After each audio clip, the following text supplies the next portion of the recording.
الحمد لله رب العالمين والصلاة والسلام على سيد المرسلين نبينا محمد وعلى آله وصحبه أجمعين أما بعد قال المؤلف رحمه الله تعالى كتاب الجزية والموادعة এই অধ্যায় হচ্ছে লেখক বলছেন যে জিজিয়া সম্পর্কে এবং সন্ধি সম্পর্কে।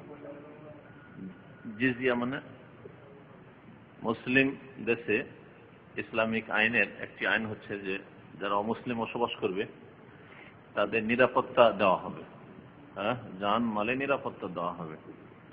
হয় ইসলাম কবুল করবে তাহলে মুসলিমদের যে হক আছে সেই হক তাদের হবে, আর যদি ইসলাম কবুল না করতে চায় তাহলে তারপরেও তাদের সেখানে নিরাপত্তা তারা হাসিল করবে, কিন্তু আনুগত্য প্রকাশের জন্য মাথা প্রতি একটা নির্ধারিত পরিমাণ রয়েছে জিজিয়ার, যেসব মাসলা মাসলা এখন জানার কোনো প্রয়োজন নেই, কারণ ওর ধারে কাছে মুসলিম জাতির নেই।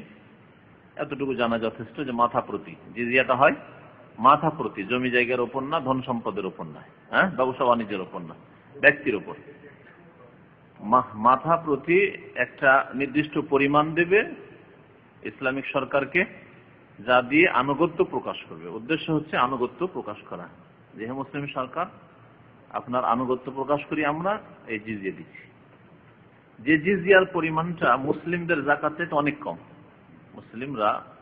মুসলিম দেশে বাস করলে ইসলামিক আইন যদি থাকে তাহলে তাদেরকে জাকাত দিতে হবে বাধ্যতামূলক।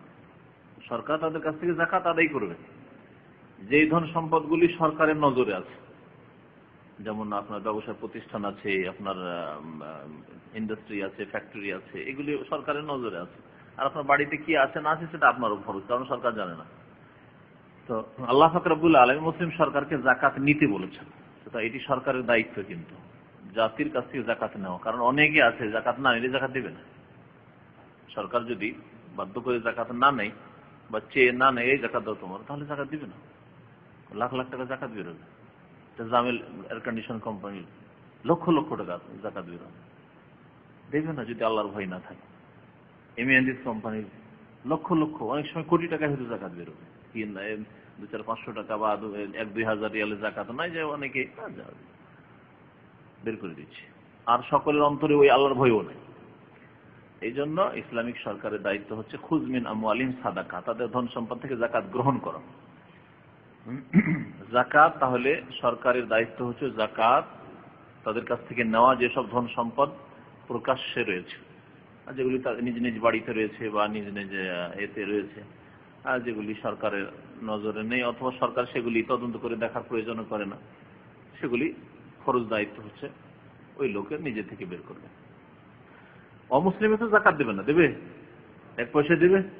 দেবে না। আর তাদের জন্য জাকাত চেয়ে অনেক কম অ্যামাউন্ট রাখা হয়েছে, সেটা হচ্ছে জিজিয়া, মাথা প্রতি। আচ্ছা, মাথা প্রতি আমরা দিই ফিতরা, ফিতরাটা কিন্তু মাথা প্রতি ব্যক্তির উপর। আমাদের ছোট থেকে বড় পর্যন্ত সকলের জন্য আমরা ফিতরা দিয়ে থাকি। অমুসলিম দেবে?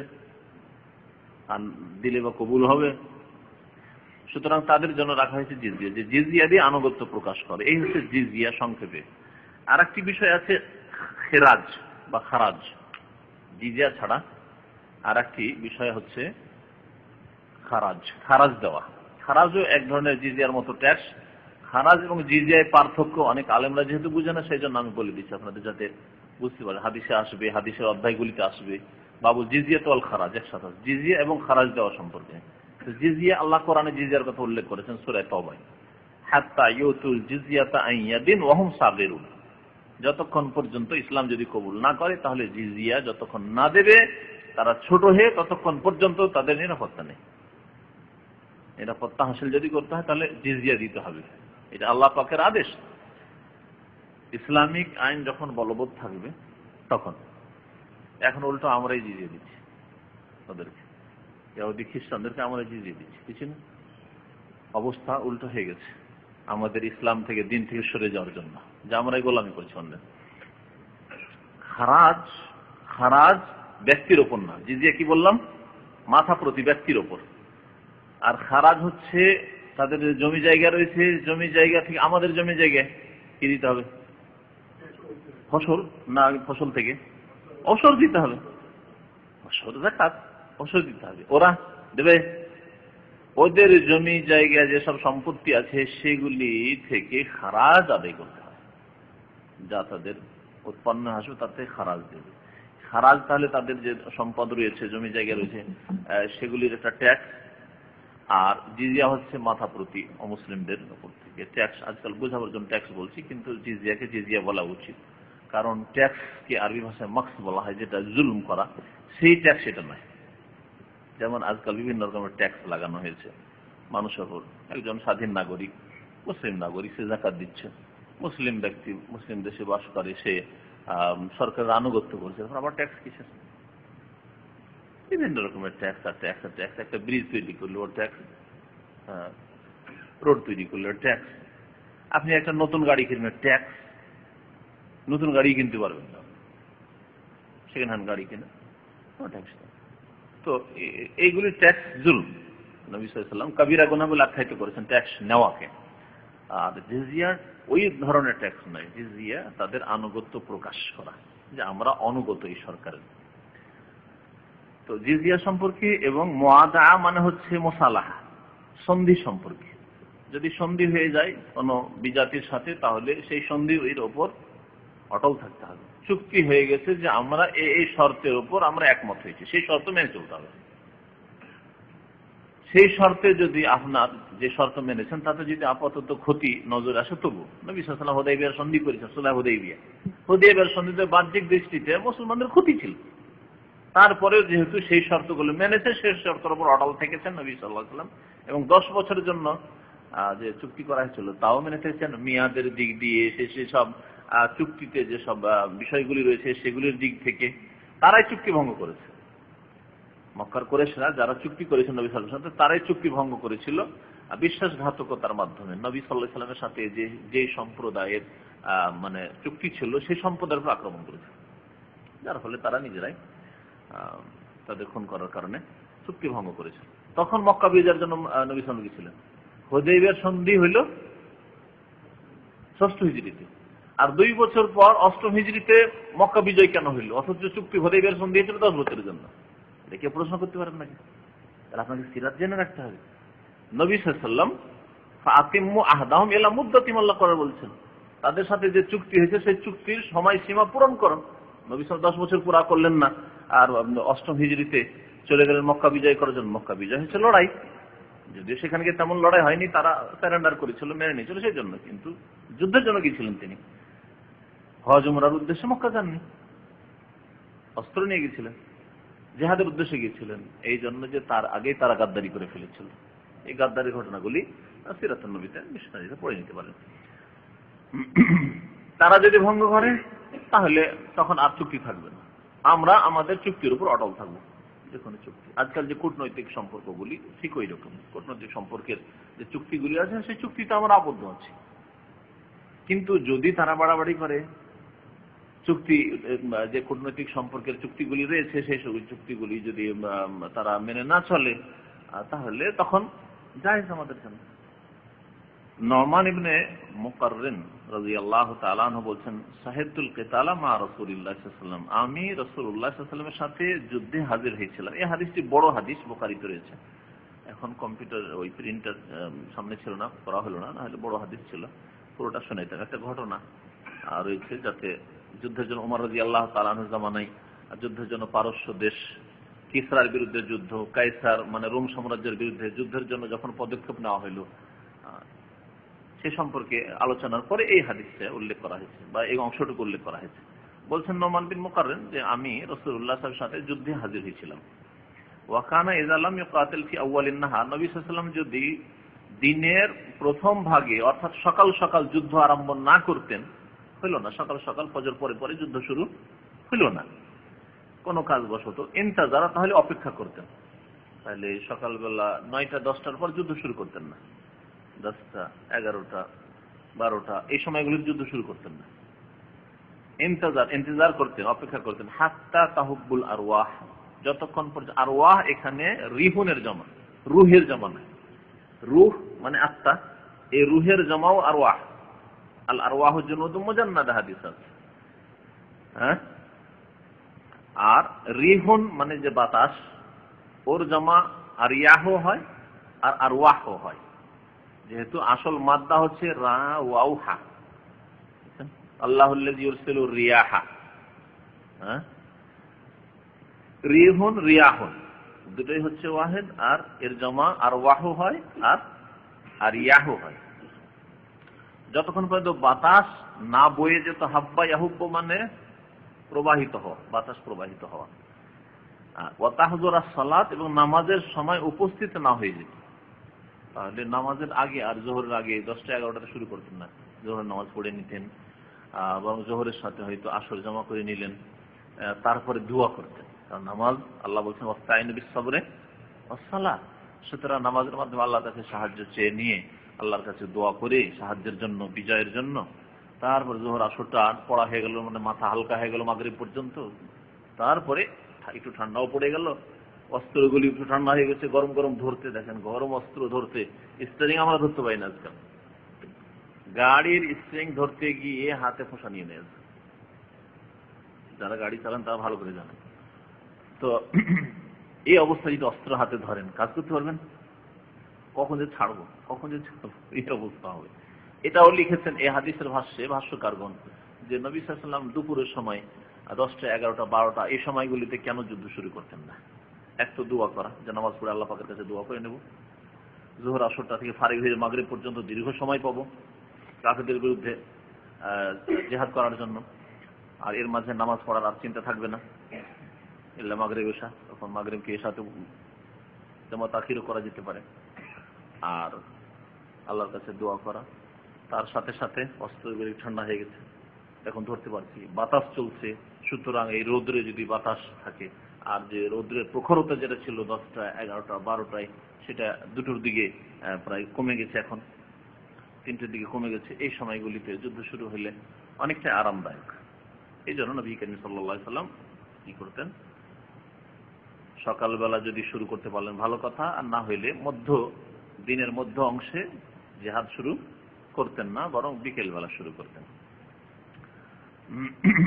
তারপরে হাদিস আসমা বিনত আবি বকর রাদিয়াল্লাহু তাআলা আনহু বা আনহুমা। আসমা বিনত আবি বকর, আবু বকর সিদ্দিক রাদিয়াল্লাহু তাআলা আনহর মেয়ে আসমা রাদিয়াল্লাহু তাআলা আনহা, বড় মেয়ে আয়েশা রাদিয়াল্লাহু তাআলা আনহার চাইতে বড়, এবং আয়েশা রাদিয়াল্লাহু তাআলা মা আলাদা, আসমার মা আলাদা। আসমা রাদিয়াল্লাহু তাআলা মা মুসলিম হয়নি, পক্ষান্তরে আয়েশা রাদিয়াল্লাহু তাআলা আনহার মা ইসলাম গ্রহণ করেছিলেন। তো আবু বকর সিদ্দিক রাদিয়াল্লাহু তাআলা আনহর মেয়ে আসমা রাদিয়াল্লাহু তাআলা আনহা বর্ণনা করছেন, কালাত বলছেন, কাদিমাত আলাইয়া উম্মি, আমার কাছে আমার মা এসে উপস্থিত হলো, ওয়াহিয়া মুশরিকা, মুশরিক অবস্থায়। সে সেই সময় কি ছিল?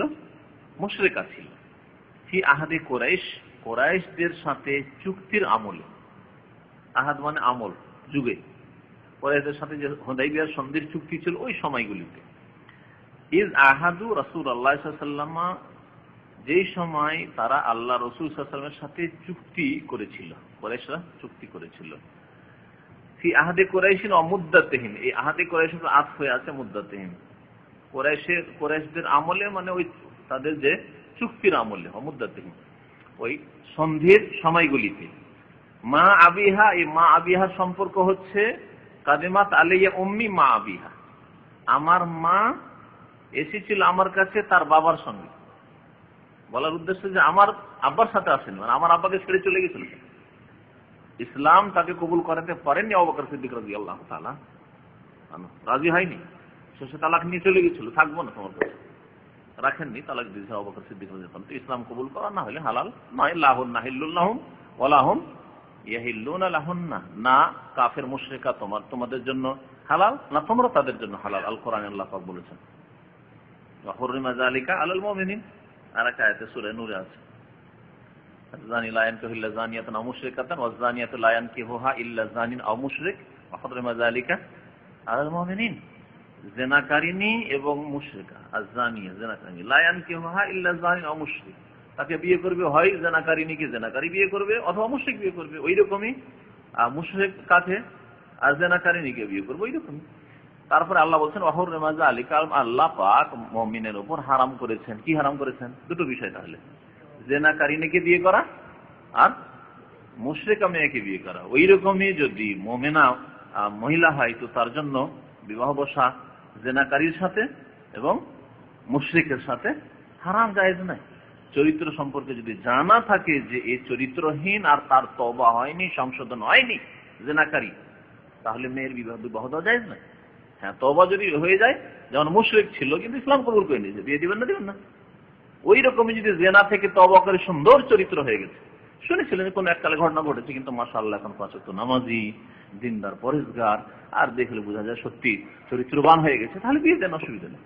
কিন্তু এখন ওই রকমই চরিত্র আছে, সুযোগ পেলে জেনা করতে ছাড়বে না, তাহলে এইরকম জেনাকারী বা জেনাকারিনীর সাথে বিবাহ করা জায়েজ নাই।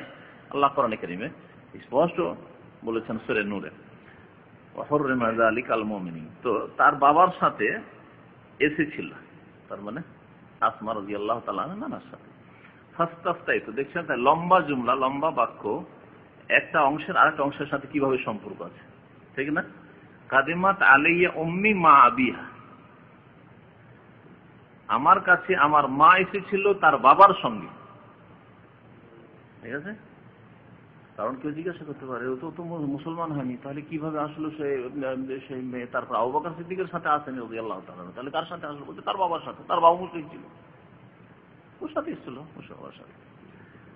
ফাস্তাফতাইতু রাসূলুল্লাহ সাল্লাল্লাহু আলাইহি ওয়াসাল্লাম, তখন আমি আল্লাহ রাসূল সাল্লাল্লাহু আলাইহি ওয়াসাল্লামের কাছে মাসলা জিজ্ঞাসা করলাম। ফাস্তাফতাইতু মানে ফতোয়া জিজ্ঞেস করা, এখান থেকে ফতোয়া শব্দটি। ইস্তাফতা মানে মাসলা জিজ্ঞেস করা, ফতোয়া জিজ্ঞেস করা। ইস্তাফতা ইস্তাফতি ভাবে ইস্তেফাল থেকে তালাবুল ফতোয়া, চিন্তা তলবের জন্য আল্লাহ রাসূল সাল্লাল্লাহু আলাইহি ওয়াসাল্লামের কাছে ফতোয়া তলব করলাম। ফাকুলতু, বললাম আমি, ইয়া রাসূলুল্লাহ, হে আল্লাহ রাসূল সাল্লাল্লাহু আলাইহি ওয়াসাল্লাম, ইন্না উম্মি কাদিমাত আলাইয়া, নিশ্চয় আমার মা আমার কাছে আগমন করেছে। কাদিমাত আলাইয়া মানে আমার কাছে পদার্পণ করেছে, মানে এসেছে, কদম রেখেছে মানে এসেছে, শাব্দিক অর্থ আমার কাছে কদম রেখেছে মানে এসেছে। ওয়াহিয়া রাগিবাতুন, কিন্তু সে ইসলাম বিমুখ। রাগিবাতুন এই দুটি অর্থ হইতে পারে, রাগে মানে আগ্রহী হয়, আর রাগে মানে উল্টো হয়, কিন্তু তার সেলা মানে ইংরেজিতে গ্রামারে যে প্রিপোজিশন বলে, প্রিপোজিশন অনেক সময় ভার্বের অর্থ পাল্টিয়ে যায়। হ্যাঁ, আপনি একটাই শব্দ যদি ওর সেলা করে রাগে বা ইলাইহি, তাহলে ওর মানে আগ্রহী হও, হ্যাঁ, বা রাগে বা ফিহে, ফি যদি লাগান, ফি হারফে জার, সেলা প্রিপোজিশন, তাহলে ওর মানে আগ্রহী হওয়া। আনা রাগিবুন ফিকা, আমি তোমার ক্ষেত্রে অত্যন্ত আগ্রহী। হ্যাঁ, একটা মেয়ে বিয়ে করতে চান, বিয়ে করার পর দেখলেন, দেখার পর বলছে আনা রাগিবুন ফিক, আমি তোমাকে বিয়ে করার ক্ষেত্রে আগ্রহী, রাগিবুন ফিক। আর ওইখানে যদি আপনি না অনাগ্রহী, বিয়ে করতে চান না, আনা রাগিবুন আনকে, আন লাগিয়ে দেন, ফির জায়গায় শুধু আন লাগিয়ে দেন, আমি তোমার থেকে বিমুখ। হাদিসে কি আছে, ফামান রাগিবা আন সুন্নতি, যে আমার সুন্নত থেকে কি হইল, রাগিবা আন আছে, সেই জন্য আমার সুন্নত থেকে বিমুখ হলো, এরাজ করলো, মুখ ফিরিয়ে নিল। রাগিবা মানে মুখ ফিরিয়ে নেওয়া। ওখানে যদি ফামান রাগিবা ফি সুন্নতি হইতো, মানে যে আমার সুন্নতের ক্ষেত্রে আগ্রহী হইল, হয়ে যেত। বুঝছেন আরবি কত মানে রিচ ভাষা। সংক্ষেপে একটা শব্দ দিয়ে দুই অর্থ হচ্ছে, শুধু ফিকা আর আনকার পার্থক্য, ফি আর আনের পার্থক্য। তো বলছে ওয়াহিয়া রাগ, এখানে কিন্তু কোন প্রিপোজিশন সেলা নিয়ে আসা হয়নি, কিন্তু আপনাকে ধরে নিতে হবে যে অবস্থাটা কি ছিল, এখানে সেলা কি উজ্জ আছে, প্রিপোজিশন কি উজ্জ আছে। ওয়াহিয়া রাগিবাতুন আনিল ইসলাম, সে ইসলাম বিমুখ ছিল, ইসলামের ক্ষেত্রে অত্যন্ত তার অন্তরে ঘৃণা ছিল। স্বামীকে ছেড়ে দিতে পারেন, তাহলে যেমন তখন কি ইসলামের সাথে শত্রুতা আছে, যাবো না তোমার সাথে, যাও। তাও শ্রেষ্ঠ ব্যক্তি আরবের মধ্যে, মক্কার মধ্যে জাহিলিয়াতের জামানে শ্রেষ্ঠ ব্যক্তি আবু বকর সিদ্দিক রাদিয়াল্লাহু তাআলা। কয়েকজন লোক ছিলেন যারা জাহিলিয়াতের যুগেও সম্মানিত ছিলেন, তাদের প্রভাব ছিল, এবং ইসলাম আসার পরেও তারা সম্মানিত। তাদের একজন আবু বকর সিদ্দিক রাদিয়াল্লাহু, উসমান, এরা খুব সম্ভ্রান্ত এবং সম্মানিত, এরা কোনো পাপের কাছে যেতেন না। আফা আছে লোহা, তাহলে এই যে ইসলাম বিমুখ, এর সাথে কি সিলা রহমি করবো? আফা আছে লোহা মানে তার সাথে কি আত্মীয়তার মায়ের সম্পর্ক আমি রাখবো, তার খাতির তাওয়াজু করব। আফা আসেলো, ওয়াসালা ইয়াসেলো মানে মিলানো, তার সাথে কি মেলামেশা করব, তার সাথে আত্মীয়তা সম্পর্ক রাখবো, তার সম্মান করব, তাকে খেতে দেব, তাকে থাকতে দেব। আফা আসেলা সেলাতুল আরহাম যেটিকে বলা হয়। আত্মীয়তার সম্পর্ক রক্ষা করা। তাহলে নাম নবী সাল্লাল্লাহু আলাইহি ওয়াসাল্লাম বললেন, হ্যাঁ সিলিহা, তার সাথে আত্মীয়তার সম্পর্ক রাখো। তাহলে মা যদিও মুশরিক হয়, তার সাথে আত্মীয়তার সম্পর্ক রাখতে হবে। মা বাবা, বিশেষ করে মা বাবা যদিও মুশরিকা হয়, আমাদের মা বাবা হয়তো হিন্দু, ইহুদি, খ্রিস্টান মুশরিক নয়, নতুন মুসলমান হইতে পারে, কিন্তু অনেকের আছে মাজার ভক্ত, পীর ভক্ত, বিদাতি, আটরসি, কবর মাজারে যাবেই সিজদা করতে। এই ক্ষেত্রে আমাদের ভূমিকা কি হবে? এই হাদিস থেকে আমাদেরকে নিতে হবে। আমাদের দুনিয়াবি পার্থিব খাতির ঠিক রাখতে হবে। দুনিয়াবি খাতির মানে মা বাবাকে খেতে দেওয়া, মা বাবাকে ঘর দেওয়া, মা বাবাকে চিকিৎসা দেওয়া, লেবাস পোশাক দেওয়া, অভাব থাকলে অভাব দূর করা ইত্যাদি, এসব ঠিক থাকবে আমাদের। ভালো ব্যবহার করা, নম্র আচরণ করা, এসব দুনিয়াবি খাতির, এগুলো সব ঠিক রাখতে হবে। ধর্মীয় খাতির, ধর্মীয় কোনো খাতির নেই, ধর্মীয় কোনো সম্পর্ক নেই। বললে বাবা তুমি তো বাড়ি আসছো, চলো একবার আটরসি নিয়ে চলো, চলো একবার আজমির শরীফ নিয়ে চলো, মোটেই না। বাবা কিছু টাকা দাও, কিসের জন্য? এলাজের জন্য নয়, কাপড় কিনবে সেই জন্য নয়, পেটের খাবারের জন্য নয়, বাড়ি তৈরি করবে সেই জন্য না। কোথায় যাবো? আজমির শরীফ যাবো, টাকা দাও, মোটেই না। এগুলো হচ্ছে ধর্মীয় খাতির। তাহলে ধর্মীয় খাতির মুশরিকের সাথে, বিদআতের সাথে রাখা যাবে না। দুনিয়াবি খাতির, পার্থিব খাতির, হ্যাঁ এটা ফরজ, যদিও মুশরিক হোক না কেন। আল্লাহ পাক মা বাবার হক রেখেছেন, সেই জন্য এই হক আদায় করতে হবে। সিলিহা, তার সাথে আত্মীয়তার সম্পর্ক বজায় রাখা। কোরআনে কারীমের সূরা লোকমানে আল্লাহ পাক এই বিষয়টিকে স্পষ্ট করে উল্লেখ করেছেন, তাই না? আল্লাহ কি বলেছেন? ওয়াইন জাহাদাকা আলা আন তুশরিকা বি মা লাইসা লাকা বিহি ইলম, তোমার সাথে, ওয়াইন জাহাদাকা, তোমার সাথে যদি এই প্রচেষ্টা চালায় মাতা পিতা, আলা আন তুশরিকা বি, যে আমার সাথে শিরিক করবে। আল্লাহ বলছেন শিরিক করতে বলে মা অথবা বাবা অথবা দুইজনে। আলা আন তুশরিকা বি মা লাইসা লাকা বিহি ইলম, যে ইলম তোমাকে দেওয়া হয়নি, এটি ওহীর জ্ঞান নয়, মানে শিরক ইসলাম নয়, শিরক দ্বীন নয়, শিরক কখনো দ্বীন নয়, ধর্ম নয়। ফালা, আল্লাহ কি বলছেন? তোতে হোমা, তাদের কথা, হোমা দুইজনের কথা বলা হয়েছে, বাবা মায়ের কথা শুনবে না, তাদের আনুগত্য করবে না, কথা মানবে না। তার সাথে আল্লাহ বলছেন ওয়া সাহিব হোমা ফিদ দুনিয়া মারুফা, কিন্তু দুনিয়ার ক্ষেত্রে তাদের সাথে থাকো মারুফা, ভালো আচরণের সাথে, ভালো আচার ব্যবহার দুনিয়াতে তাদের সাথে যতদিন বেঁচে আছে করতে থাকো। ওয়াত্তাবি সাবিলা মান আনাবা ইলাইয়া, যারা আমার দিকে ফিরে এসেছে তাদের রাস্তার অনুসরণ করো, অর্থাৎ নবী করিম সাল্লাল্লাহু আলাইহি ওয়াসাল্লামের রাস্তার অনুসরণ করো, সাহাবায়ে কেরামের রাস্তার অনুসরণ করো, তাবেঈন, তাবেঈন রাস্তার অনুসরণ করো, উলামায়ে কেরামের রাস্তার অনুসরণ করো, সৎ কর্মশীল সালেহিন, সিদ্দিকিন, শুহাদা, তাদের রাস্তার অনুসরণ করিও, তোমার মুশরিক বাবা মায়ের রাস্তার অনুসরণ করিও না। এই আয়াতে এই বোঝানো হয়েছে। কিন্তু পীরপন্থীরা এই আয়াতটিকে দলিল হিসেবে পেশ করেছে, ওয়াত্তাবি সাবিলা মান আনাবা ইলাইয়া, আমার দিকে যারা ধাবিত হয়েছে তাদের রাস্তা অনুসরণ করো, মানে পীরের মুরিদ হও। পীরের মুরিদ হওয়ার কয়েকটা আয়াতের অপব্যাখ্যা করার মধ্যে এটি একটা আয়াত, যে আয়াতের অপব্যাখ্যা করে তারা বলছে যে সাবিলা মান আনাবা ইলাইয়া, যারা আমার দিকে ফিরে এসেছে তাদের রাস্তার অনুসরণ করো, মানে পীরের মুরিদ হও। এই কথা কি আল্লাহ বলেছেন? বললাম সহিহ ব্যাখ্যা, যে সবচেয়ে বেশি যিনি আল্লাহর দিকে ধাবিত হয়েছে তিনি রাসূলুল্লাহ সাল্লাল্লাহু আলাইহি ওয়াসাল্লাম, তার রাস্তায় চলো। তারপরে এই উম্মতের শ্রেষ্ঠ ব্যক্তি আবু বকর সিদ্দিক রাদিয়াল্লাহু তাআলা, আগের আম্বিয়া রাসূল ইব্রাহিম আলাইহিস সালামের মতো ঈমান আপনি করেন? হ্যাঁ, আপনাকে যদি আগুনে ফেলে দেয় তবু আপনার ঈমানকে কেড়ে নিতে পারবে না।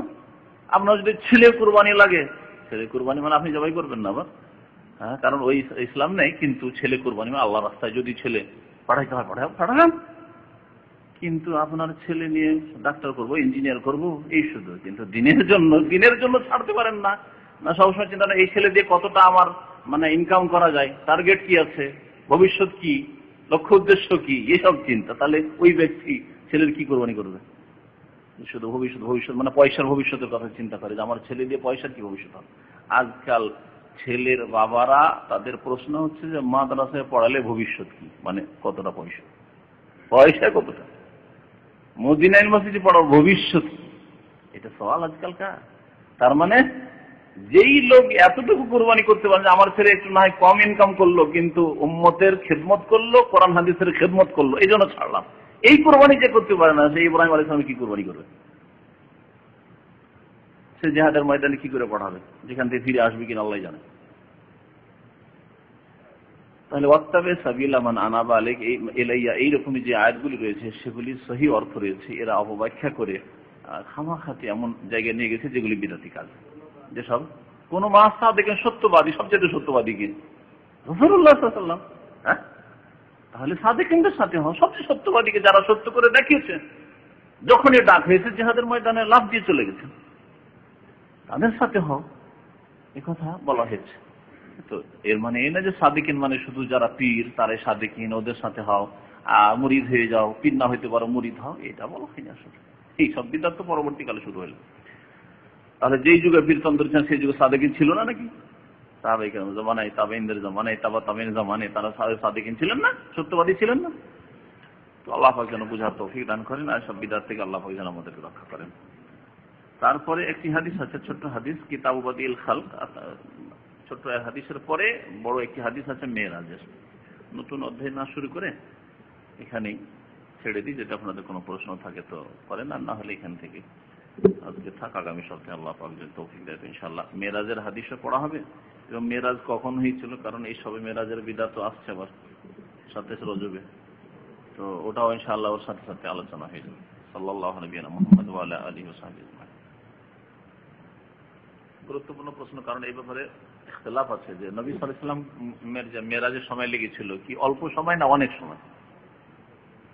অনেক কিছু যেহেতু দেখলেন, একদিকে যদি দেখা যায় অনেক কিছু দেখলেন, 2 রাকাত নামাজ পড়লেন গিয়ে বাইতুল মুকাদ্দাসে, আবার 7 আসমানের উপর যাওয়া, কতবার করে ফিরে আসা, 50 কি 5 ওয়াক্ত নামাজ করতে করতে কতবার ফিরে যাওয়া আসা, প্রত্যেক আসমান নবীর এক এক নবীর সাথে দেখা সাক্ষাৎ, আবার সালাম দোয়া, এসব, তো এতে কি সময় লাগেনি?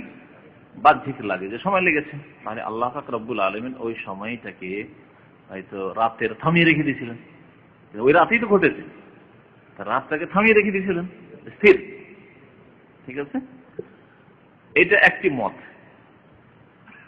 আর একটি মত আর তাদের হচ্ছে যে না, অল্প সময়ের মধ্যে দ্রুত হয়ে গেছে। তাদের দলিল একটা হাদিস আছে যে নবী সাল্লাল্লাহু আলাইহি ওয়াসাল্লাম যখন ফিরে আসলেন, আসার পরে দেখছেন যে বিছানা গরম হয়েই আছে, আর উযু করে গেছে, উযুর পানি বইতে আছে। আশ্চর্য কথা, তাহলে তো খুব অল্প সময় লেগেছে, ঠিক না? আল্লাহু আলাম, আল্লাহ এই ব্যাপারে ভালো জানেন, কারণ এগুলো এমন কোন আকীদার বিষয় নাই যে এটা বিশ্বাস করতে হবে অথবা এটা বিশ্বাস করতে হবে, জরুরি নয়। মেরাজ হয়েছে, ইখতিলাফ হচ্ছে উলামাদের, দুটি মত আছে।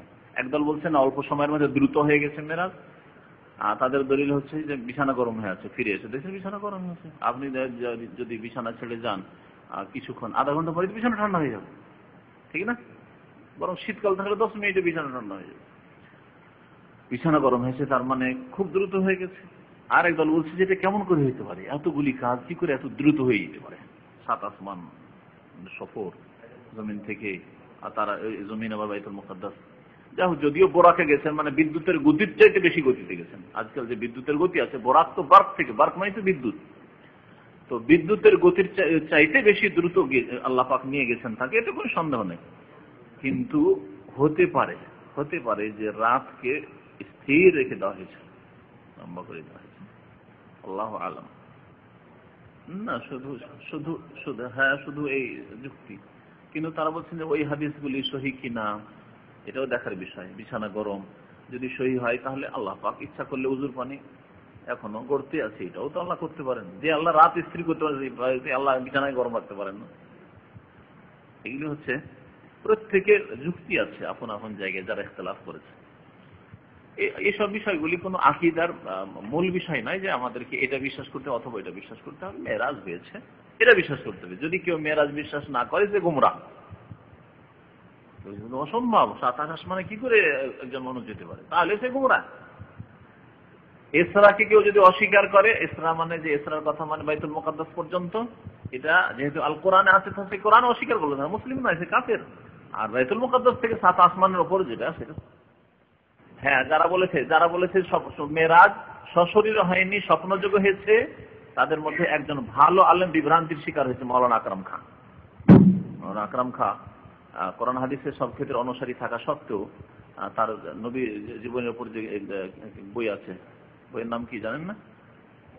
মোস্তফা শরীফ। তাতে তিনি বলে দিয়েছেন যেটা মেয়েরাজ স্বপ্নযোগে হয়েছে। স্বপ্নযোগে যারা বলেছে সে আকরাম খান সাহেবই হোক, আল্লাহ মাফ করে তাকে, কারণ তার অন্যান্য আকীদা ঠিক ছিল আর তার পদস্খলন ঘটেছে। অন্যরা হোক, এটি হচ্ছে গুমরাহি। কারণ যদি স্বপ্নযোগে হইতো তাহলে এটা অসম্ভব কিছু নয়, আর এটা অসাধারণ কিছু নয়। স্বপ্নযোগে আপনার আমারও 7 আকাশ আর 7 জমিন দুনিয়া ফিরে চলে আসা এটা স্বাভাবিক, বুঝতে পেরেছেন?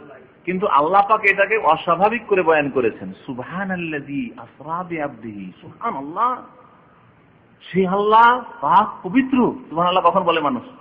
আশ্চর্যজনক অবস্থা দেখলে আল্লাহ বলছে আশ্চর্য বিষয় যে রাতারাতি নবী গেলেন, স্বপ্নে গেলে আশ্চর্য বিষয় আল্লাহ বলতেন না। অনেকগুলি দলিল আল্লাহ ইবনে কাইয়িম রাহমাতুল্লাহ আলাইহি উল্লেখ করেছেন যে মেরাজ সশরীরে হয়েছে, বেরুহেহি ওয়া জাসাদিহি, আত্মাও মেরাজে গিয়েছে এবং দেহ মেরাজে গেছে, রূহ এবং দেহ সহ। কেউ যদি বলে শুধু রূহ গিয়েছে তাহলে তারা গোমরাহ, হাদিস অস্বীকার করলো। এবং কোরআনের ভাষা বলছে যে না, তার বান্দাকে নিয়ে গেছেন, রূহ গেলে শুধু বান্দা বলতেন না, আল্লাহ পাক বিআবদিহি বলেছেন, আবদেহু সহ বান্দা, শুধু রূহ আবদ হয় না। এইভাবে অনেকগুলি দলিলের মধ্যে এই দলিলগুলো অনেক বলেছেন। এখন আশ্চর্য শব্দ দিয়ে আল্লাহ পাক, বাক্য দিয়ে আল্লাহ বয়ান করেছেন, অসাধারণ বিষয় তাহলে সাধারণ বিষয় নয়। 2 নম্বর, আল্লাহ পাক আবদ বলেছেন বান্দা, তাহলে নবী সাল্লাল্লাহু আলাইহি ওয়াসাল্লাম সশরীরে গিয়েছেন।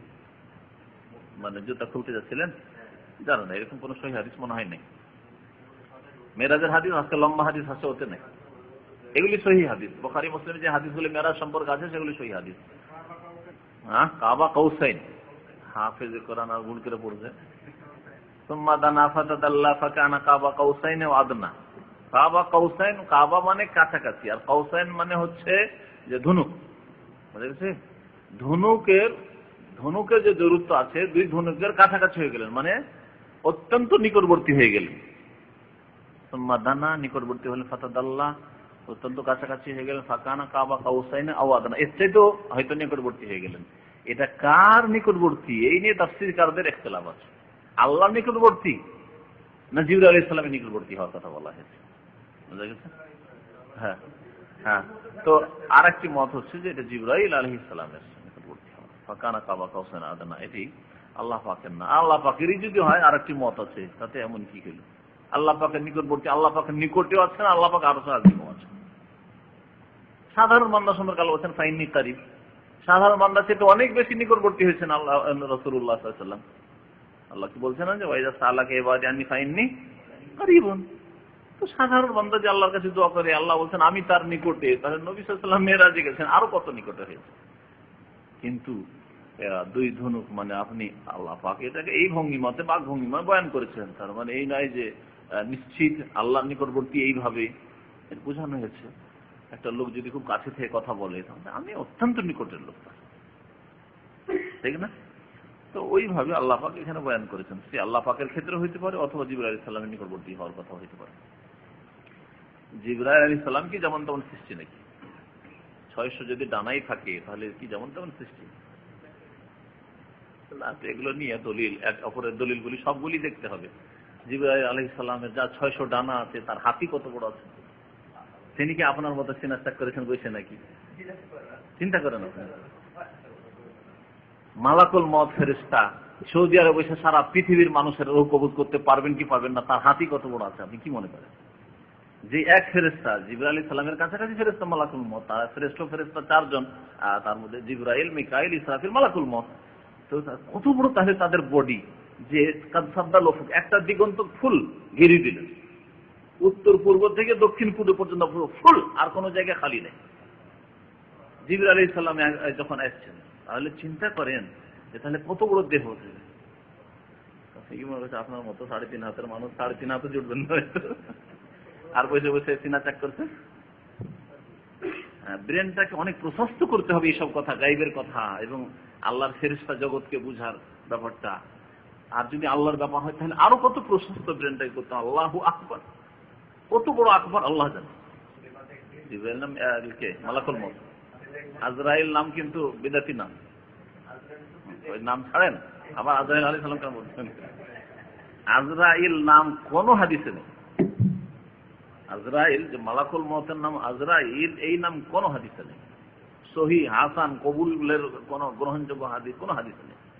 বরং ইসরাইল শব্দটি আইনে কাসরা দিয়ে ইহুদি নাসারাদের কিতাব বাইবেলে আছে, যা আমাদের জন্য গ্রহণযোগ্য নয়। হ্যাঁ হ্যাঁ, তো সুতরাং ইসরাইলও বলা যাবে না আর আজরাইলও বলা যাবে না, বলতে হবে আল্লাহ যা কোরআনে বলেছেন। আপনার হাফিজের কোরআন, কুল ইয়াতাওয়াফাকুম মালাকুল মউত। যদি আজরাইল নাম হইতো বা ইসরাইল নাম হইতো তো আল্লাহ মালাকুল মউত, এত বড় দুইটা মালাক এবং মউত দুটা মিলিয়ে না বলে বলতে কুল ইয়াতাওয়াফাকুম ইসরাইল আজরাইল, কেন বললেন না? ফাইনাল্লাহু মাওলাহু ওয়া জিবরাইল মিকাইলা, জিবরাইল মিকাইলের নাম কোরআনে আল্লাহ বললেন, ইসরাফিলের নাম আল্লাহুম্মা রাব্বা জিবরাইল ওয়া মিকাইল, ইসরাফিল হাদিসে এলো, কিন্তু আজরাইল কেন এলো না হাদিসে? বুঝতে পেরেছেন? সব সময় কোরআন এবং হাদিসের সাথে নিজের সম্পর্ককে মজবুত করার চেষ্টা করেন, যে আল্লাহ বলেন রাসূল বলেন আমি কেন বলবো? হ্যাঁ, আজরাইল শব্দটা কোথেকে এসেছে? ওই যে ইঙ্গিত করলাম যে ইহুদি নাসারাদের কিতাব যেগুলো ইসরাইলি রিওয়ায়াত ওগুলোকে বলে, মানে তাফসীরের ভাষা ইসরাইলি বর্ণনা, মানে ইহুদি খ্রিস্টানদের কিতাব, বাইবেল থেকে, তলমুদ থেকে, আরো ওদের ধর্মীয় গ্রন্থ যেগুলি আছে, বিকৃত গ্রন্থ সব বা তাদের রচিত গ্রন্থ, সেগুলিতে এই নামটি আছে, তাও আইনে কাসরা দিয়ে ইসরাইল। ওইটাকে মুসলিমরা নিয়ে আজরাইল বানিয়ে দিয়েছে, আর তারপরে নাম রেখেছে মালাকুল মউতের আজরাইল। আর মালাকুল মউত কোরআনে আল্লাহ বলে ওই নামটা ব্যবহার করেন। আমার নাম, আমার বাবা মতিউর রহমান, আমাদের আঞ্চলিক ভাষা মতিউর রহমানকে মতিবুর রহমান বলে, জানেন কিনা আপনারা? ছোটকালে এরকম অনেকে বলেছে, যে বলতে খুব রাগ লাগতো, আরে ভাই আমার বাবা রাখলো মতিউর রহমান, আপনার কি এখতিয়ার যে উরকে বুর করবেন আপনি? ঠিক না? স্বাভাবিক। তোমার নাম কি? হ্যাঁ, নুরুল হক। একে যদি নারুল হক বলে রাখবে না, রাখবে না বলে? অথচ এমন কোন ব্যাপার, ছোট বাচ্চার নাম আল্লাহ রাখেনি, বাবা রেখেছে, নারুল হক বলে রাখবে না, রাখবে না। তাহলে আল্লাহ বলছেন যে আমার ফেরেশতা যে তোমাদের রূহ কবুজ করে তার নাম মালাকুল মউত, আর আপনি বলবেন আজরাইল, আল্লাহ রাখবেন না, রাখবেন না? চিন্তা করেন তো। আর খোদ মালাকুল মউত রাখবে না, রাখবে না? যে তোমার এখতিয়ার কোথায় যে আমার নাম আজরাইল রাখলে? চিন্তা করেন না বিষয়গুলি। আমরা আসলে এইভাবে গভীর গবেষণামূলক পড়ার চেষ্টা করি না, আর বোঝারও চেষ্টা করি না। বাস ওয়াজ করছে জাহেল বক্তারা, আর এসব শোনাচ্ছে, না কোরআন না হাদিস না তাহকিক না দিস, আর কিছু নেই। আজরাইলও নেই, ইসরাইলও নেই, কিছু নেই। মালাকুল মউত আল্লাহ যে নাম ভালোবাসেন সেই নাম উল্লেখ করেছেন আল কোরআনে। ওই তো মুশকিলটা না, শাইখুল হাদিসও তো তাহকিক করে কি করে না দেখতে হবে না? আমাদেরকে সবাইকে যাচাই করতে হবে কোরআন হাদিস দিয়ে, আমরা যেন কারো অন্ধভক্ত না হয়। আউযু বিল্লাহ। কত বড় বেয়াদবি আল্লাহর সাথে, যে আল্লাহর আরশ ধন্য হইতো না যদি জুতা না পৌঁছিত নবীর। আল্লাহর সাথে নবীকে বা নবীর জুতা আল্লাহর আরশের সাথে তুলনা না করে সামান্য যদি কে বলে হেলাল মোল্লা ইসলামিক সেন্টারে আসাতে শেখ মতিউর রহমান ধন্য হয়েছে, কি বলবেন? হাসবেন না? অথচ হেলাল মোল্লা আমাদের কতই বা পার্থক্য, এমন তেমন কোনো পার্থক্য নাই। তারপরেও যদি কেউ বলে হাস্যকর নাই, এর উল্টোটা বললে হয়তো কেউ মেনে নিতে পারে, ঠিক আছে হেলাল মোল্লার বাড়ি থেকে যে শেখ তো যে ধন্য হয়েছে, টাঙ্গাইলে গেছে। কিন্তু যদি উল্টো বলে হেলাল মোল্লা আশায় শেখ মতিউর রহমান ধন্য হয়েছে, তাহলে মানুষ হাসবে। এখানে যদি হাসে, তাহলে এই বিদাতিদের উপরে কত হাসা হাসছেন আল্লাহ পাক রব্বুল আলামিন, কত রাগা রাখছেন, কত গজব হচ্ছে, যে বলবে যে নবীর জুতাই আরো ধন্য হয়েছে। জাহেল না এরা? চিন্তা করেন আপনি, হ্যাঁ, জুতোর ধুলাতে আবার। এই জন্য যেগুলি ধর্মের নামে কবিতা আছে সেগুলি অশ্লীল গান চাইতে মারাত্মক। আমি আমার বক্তব্যে গানের বক্তব্য বলেছি যে গান দুই প্রকার, অন ইসলামিক গান। এক হচ্ছে অশ্লীলতা ভরা গান, প্রেম, ভালোবাসা, নারীদের বিভিন্ন দিক উল্লেখ করা ইত্যাদি, এগুলি হচ্ছে অশ্লীলতা, কিন্তু ফাসিকি কাজ, কাফেরের কাজ নয়। আর আরেক ধরনের গান হচ্ছে ধর্মীয় গান, যেগুলো কবর মাজার পূজার গান, আল্লাহর সাথে বেয়াদবির গান, এই নবীর জুতা পৌঁছে গেল আরো সে সাথে ধন্য হলো, এইসব কুফরি গান। কুফরি গান ফাসিকি গানের চাইতে মারাত্মক গান। একজন যদি আমি তোমায় ভালোবাসি, আমি তোমায় ভালোবাসি করে, যদি কোনো প্রেমেরও করে, প্রেম আলাপ করে, সে ফাসিক হইতে পারে, কাফের নয়, আল্লাহ মাফ করে দেবে। কিন্তু শিরক কুফরিকে আল্লাহ মাফ করবেন না। ইন্নাল্লাহা লা ইয়াগফিরু আন ইউশরাকা বিহি। যে বলে যে নবী আল্লাহ পাক রব্বুল আলামিনের বান্দা, গোলাম, আবদুহু ওয়া রাসূলুহু, তার জুতাতে আরো ধন্য, এর বড় কুফরি কি হতে পারে? ওমা কাদারুল্লাহ হাক্কা কাদারিহি, আল্লাহ করে বলছে যে মানুষরা আল্লাহর কদর করতে জানলো না। আল্লাহ যে কি দান কদর করলো না। সুতরাং এরা নবীকে বাড়াতে বাড়াতে আল্লাহর চাইতে বেশি বাড়িয়ে দিয়েছে। যখন আল্লাহর চাইতে বেশি বাড়িয়ে দিয়েছে তো স্বাভাবিক, যখন আল্লাহর চাইতে বেশি নবীকে বাড়াবে তো নবীর জুতাতে আরো তো ধন্য হবেই হবে। এই হয়ে গেছে এদের অবস্থা। ধর্মের নামে বিভ্রান্তি, বাহ্যিক তো ইমান থাকে না, বাকি হিসাব লেনেওয়ালা আল্লাহ। কিয়ামতের দিনে কাল আখেরাতে কি হবে আল্লাহ পাক তার ফয়সালা করবেন তাদের সাথে। এক কথায় ধর্মীয় যেসব কবিতা কাসিদা আছে, নাত, অধিকাংশ শিরকি নাত। এই জন্য নাতের নামে যেসব জলসায় পড়া হয় সেগুলি বিপজ্জনক। অর্থ না বুঝে কোনো গাজাল নাত পড়বেন না। অধিকাংশ বাংলা উর্দু ভাষার গাজাল নাত হচ্ছে অনইসলামিক, শিরকুফুরিতে ভরা, নয় অতিরঞ্জন বাড়াবাড়ি। হাদিস জয়ীফ, হাদিস জয়ীফ, সহিহ নাই, জয়ীফ হাদিস।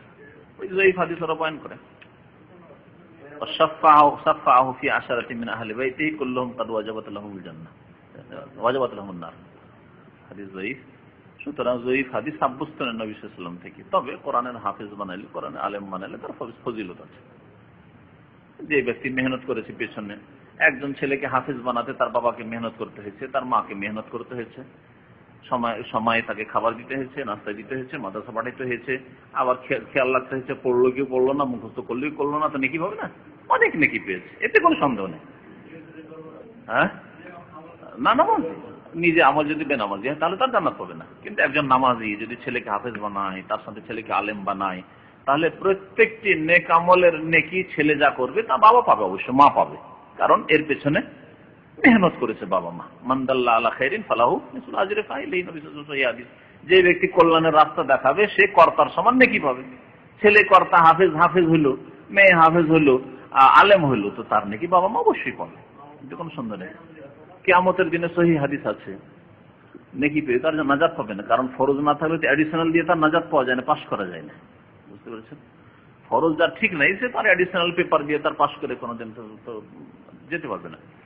ফরজ ঠিক রেখে, আগে তো বললাম একটু আগে, নবী সাল্লাল্লাহু আলাইহি ওয়াসাল্লাম হাদিসে সহিহ হাদিসে আছে যে হাফেজকে যে কোরআন তেলাওয়াত করেছে, কোরআন হেফজ করেছে, তাকে বলবে ইকরা, পড়ো আর সিঁড়িতে উঠো, ওয়ারতাকি কামা কুনতা তুরাতিল ফিদ দুনিয়া, পড়তে থাকবে আর উঠতে থাকবে, পড়তে থাকবে আর জান্নাতে উপরে উঠতেই থাকবে, উঠতেই থাকবে, লিফটে উঠতে থাকবে। জান্নাতের লিফট, সিঁড়ি মানে এই নয় যে আপনি দুনিয়ার সিঁড়ি ভাবছেন, কারণ আবার আগেই বলেছি যে ব্রেনটাকে প্রশস্ত করেন। দুনিয়াতে যদি এত হাই ফাই লিফট হয়, তাহলে জান্নাতে কেমন লিফট আছে? তেলাওয়াত করা লিফটে উঠো, তেলাওয়াত করা লিফটে উঠো।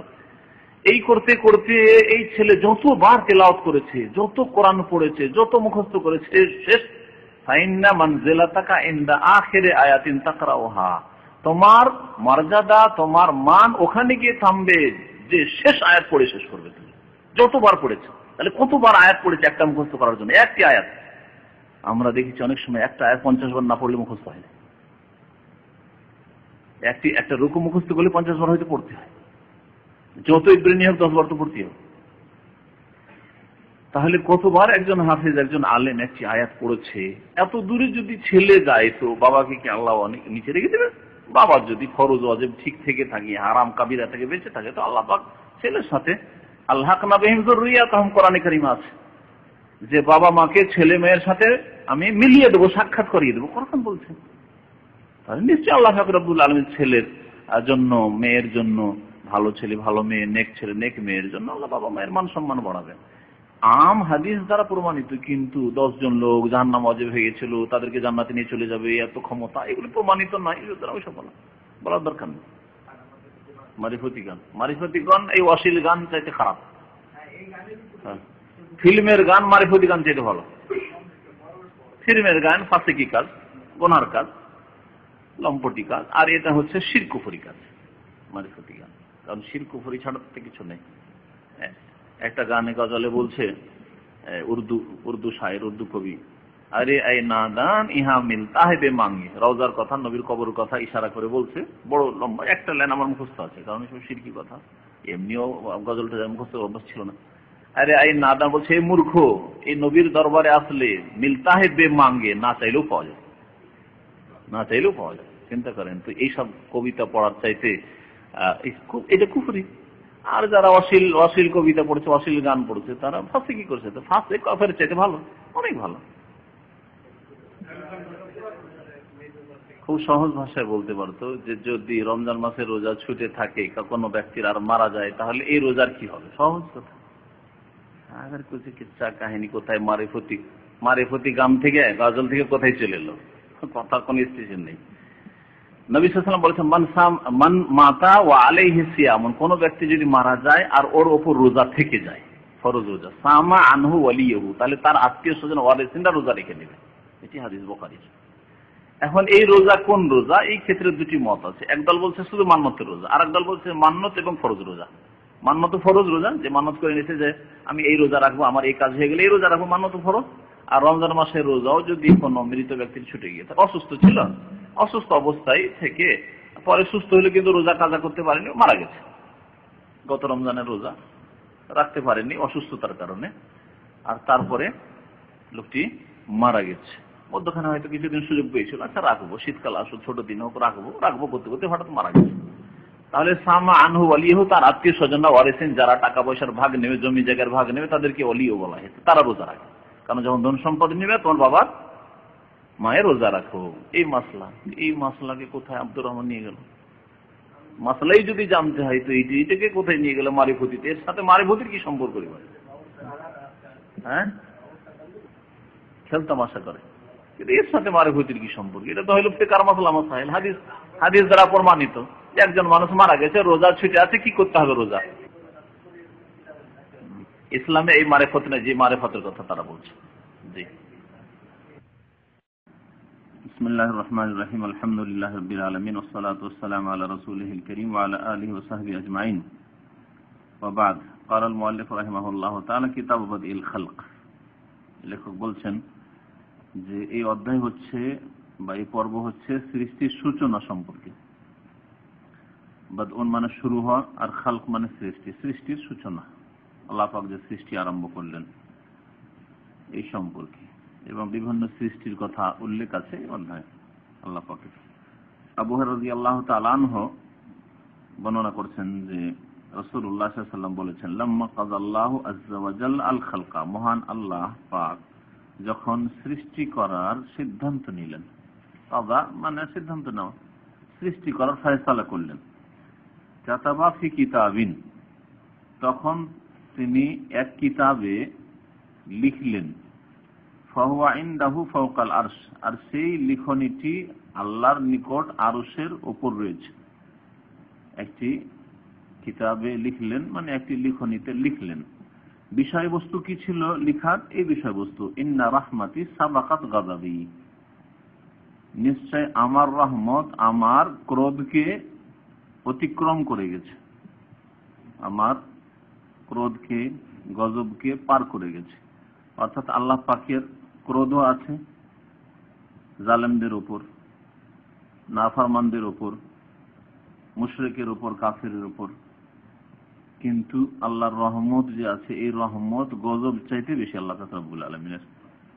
দুনিয়ার এই রহমতে কাফেরও শামিল, মুশরিকও শামিল, আর পাপিষ্ঠ মুসলিম যারা মুমিন ইমানদার মানে মুসলিম কিন্তু গুনাহগার জালেম, আল্লাহর হকের ক্ষেত্রে ফরজ ওয়াজিব ছেড়ে জুলুম, হারাম কাজ করে জুলুম করে থাকে, অথবা মানুষ উপর জুলুম করে থাকে, তাদের উপরেও আল্লাহ পাকের রহমত প্রাধান্য পেয়েছে। যার ফলে আল্লাহ পাক জালেম, কাফেরকে, পাপিষ্ঠকে, বেদিনকে, বেনামাজিকে, সকলকে আল্লাহ পাক তার নিয়ামত, দুনিয়ার নিয়ামত দিয়ে রেখেছেন। রিজিক দিচ্ছেন, সুস্থতা দিয়েছেন, শান্তিতে রেখেছেন, ধন দৌলত দিয়েছেন, ছেলে মেয়ে দিচ্ছেন, যেমন মুমিনকে, সৎকর্মশীলকে, তেমন পাপিষ্ঠ, কাফেরকে, বেদিনকে, বেনামাজিকে, গুনাহগারকেও দিচ্ছেন। তো আল্লাহর রহমত, তাহলে আল্লাহর গজবের চাইতে তাদের গজব আল্লাহর হচ্ছে, রাগ হচ্ছে আল্লাহ পাকের, কিন্তু আল্লাহ পাকের রহমত তা অতিক্রম করে গেছে। তার বাস্তব প্রমাণ দুনিয়া দেখতে পাচ্ছে। অসৎ ব্যক্তি সারা জীবন পাপে লিপ্ত, তারপরে আল্লাহ তাকে না খাইয়ে রাখে, আল্লাহ পাক তাকে হাওয়া বাতাস দিয়েছেন, আল্লাহ পাকের দুনিয়ার সমস্ত নিয়ামত তাকে আল্লাহ দিয়েছেন যা তার প্রয়োজন। আখেরাতে আল্লাহ পাকের রহমত, আল্লাহ পাকের ক্রোধ, গজবের উপর প্রাধান্য পাবে, কিন্তু একমাত্র মুসলিমদের ক্ষেত্রে, যারা আল্লাহর প্রতি ঈমান রেখেছে, মুমিনদের ক্ষেত্রে। কারণ আল্লাহ পাক কাফের মুশরিককে রহম করবেন না পরকালে।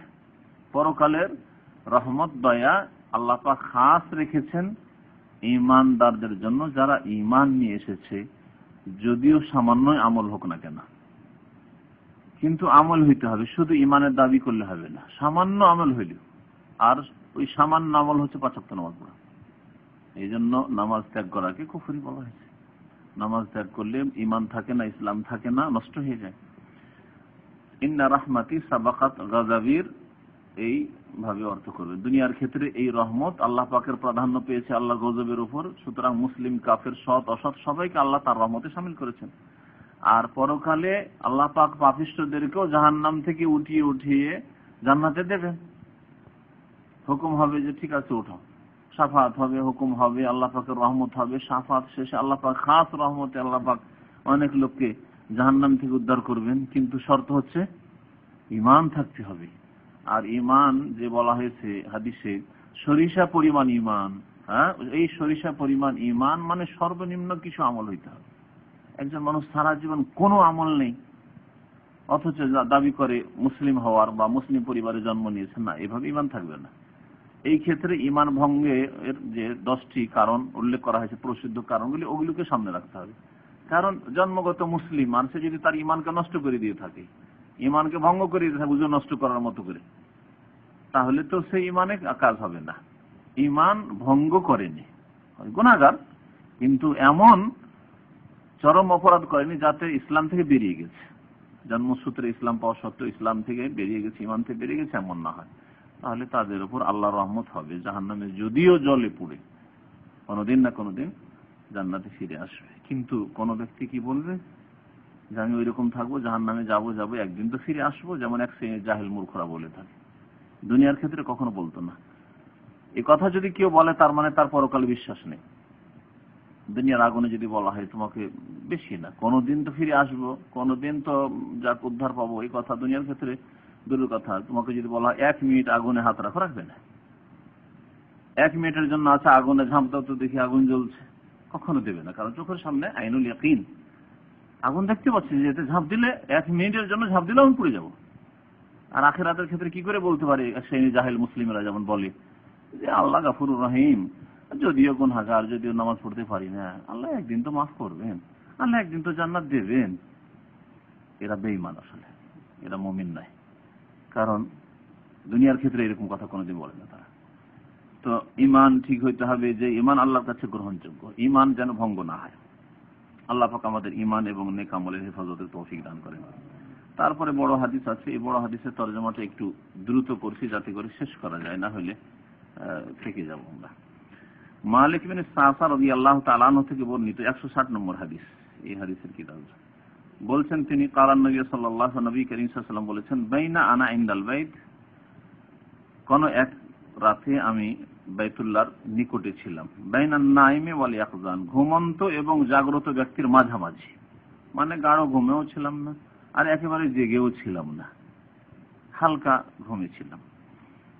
ওয়াজাকারা বাইনার রাজুলাইনি, তারপরে উল্লেখ করেছেন দেখুন 2 মানুষের মাঝখানে, মানে দুই ব্যক্তি ফেরেশতা, না এখানে বলা হয়েছে জাকারা বাইনার রাজুলাইন, মানে আমি 2 জন ব্যক্তির মাঝখানে শুয়েছিলাম। বলছেন যে কানা নাইমার বাইন আম্মি হামজা ওয়া জাফর ইবনে আম্মি আবি তালিব, একদিকে হামজা রাদিয়াল্লাহু তাআলা আনহু শুয়েছিলেন, আর একদিকে জাফর ইবনে আবি তালিব তার চাচাতো ভাই শুয়েছিলেন। বাইনার রাজুলাইন মানে আমি শুয়েছিলাম 2 জনের মাঝখানে।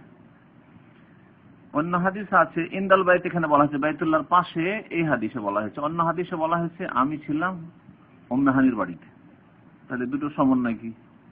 দুটো সমন্বয় হচ্ছে যে উম্মে হানির বাড়িটা বাইতুল্লাহর কাছাকাছি ছিল, খুব নিকটে ছিল। তাহলে উম্মে হানির বাড়ির কথাটাও ঠিক আছে, আর বাইতুল্লাহর কাছে ছিলাম এই কথাও ঠিক আছে। উতি তো বেতাস্তি মিন যাহাবিন, আমার কাছে নিয়ে আসা হইল স্বর্ণের পাত্র। তাস্তা আমাদের দেশের মানুষরা ব্যবহার করে, এই শব্দটি তস্ত ব্যবহার করে, জানেন কিনা? হ্যাঁ হ্যাঁ লেখা হয় না তো, এই তস্ত পাত্র মলিয়া হিকমাতান ঈমান, যা হিকমতে এবং ঈমানে ভরা ছিল, ওই তস্ত।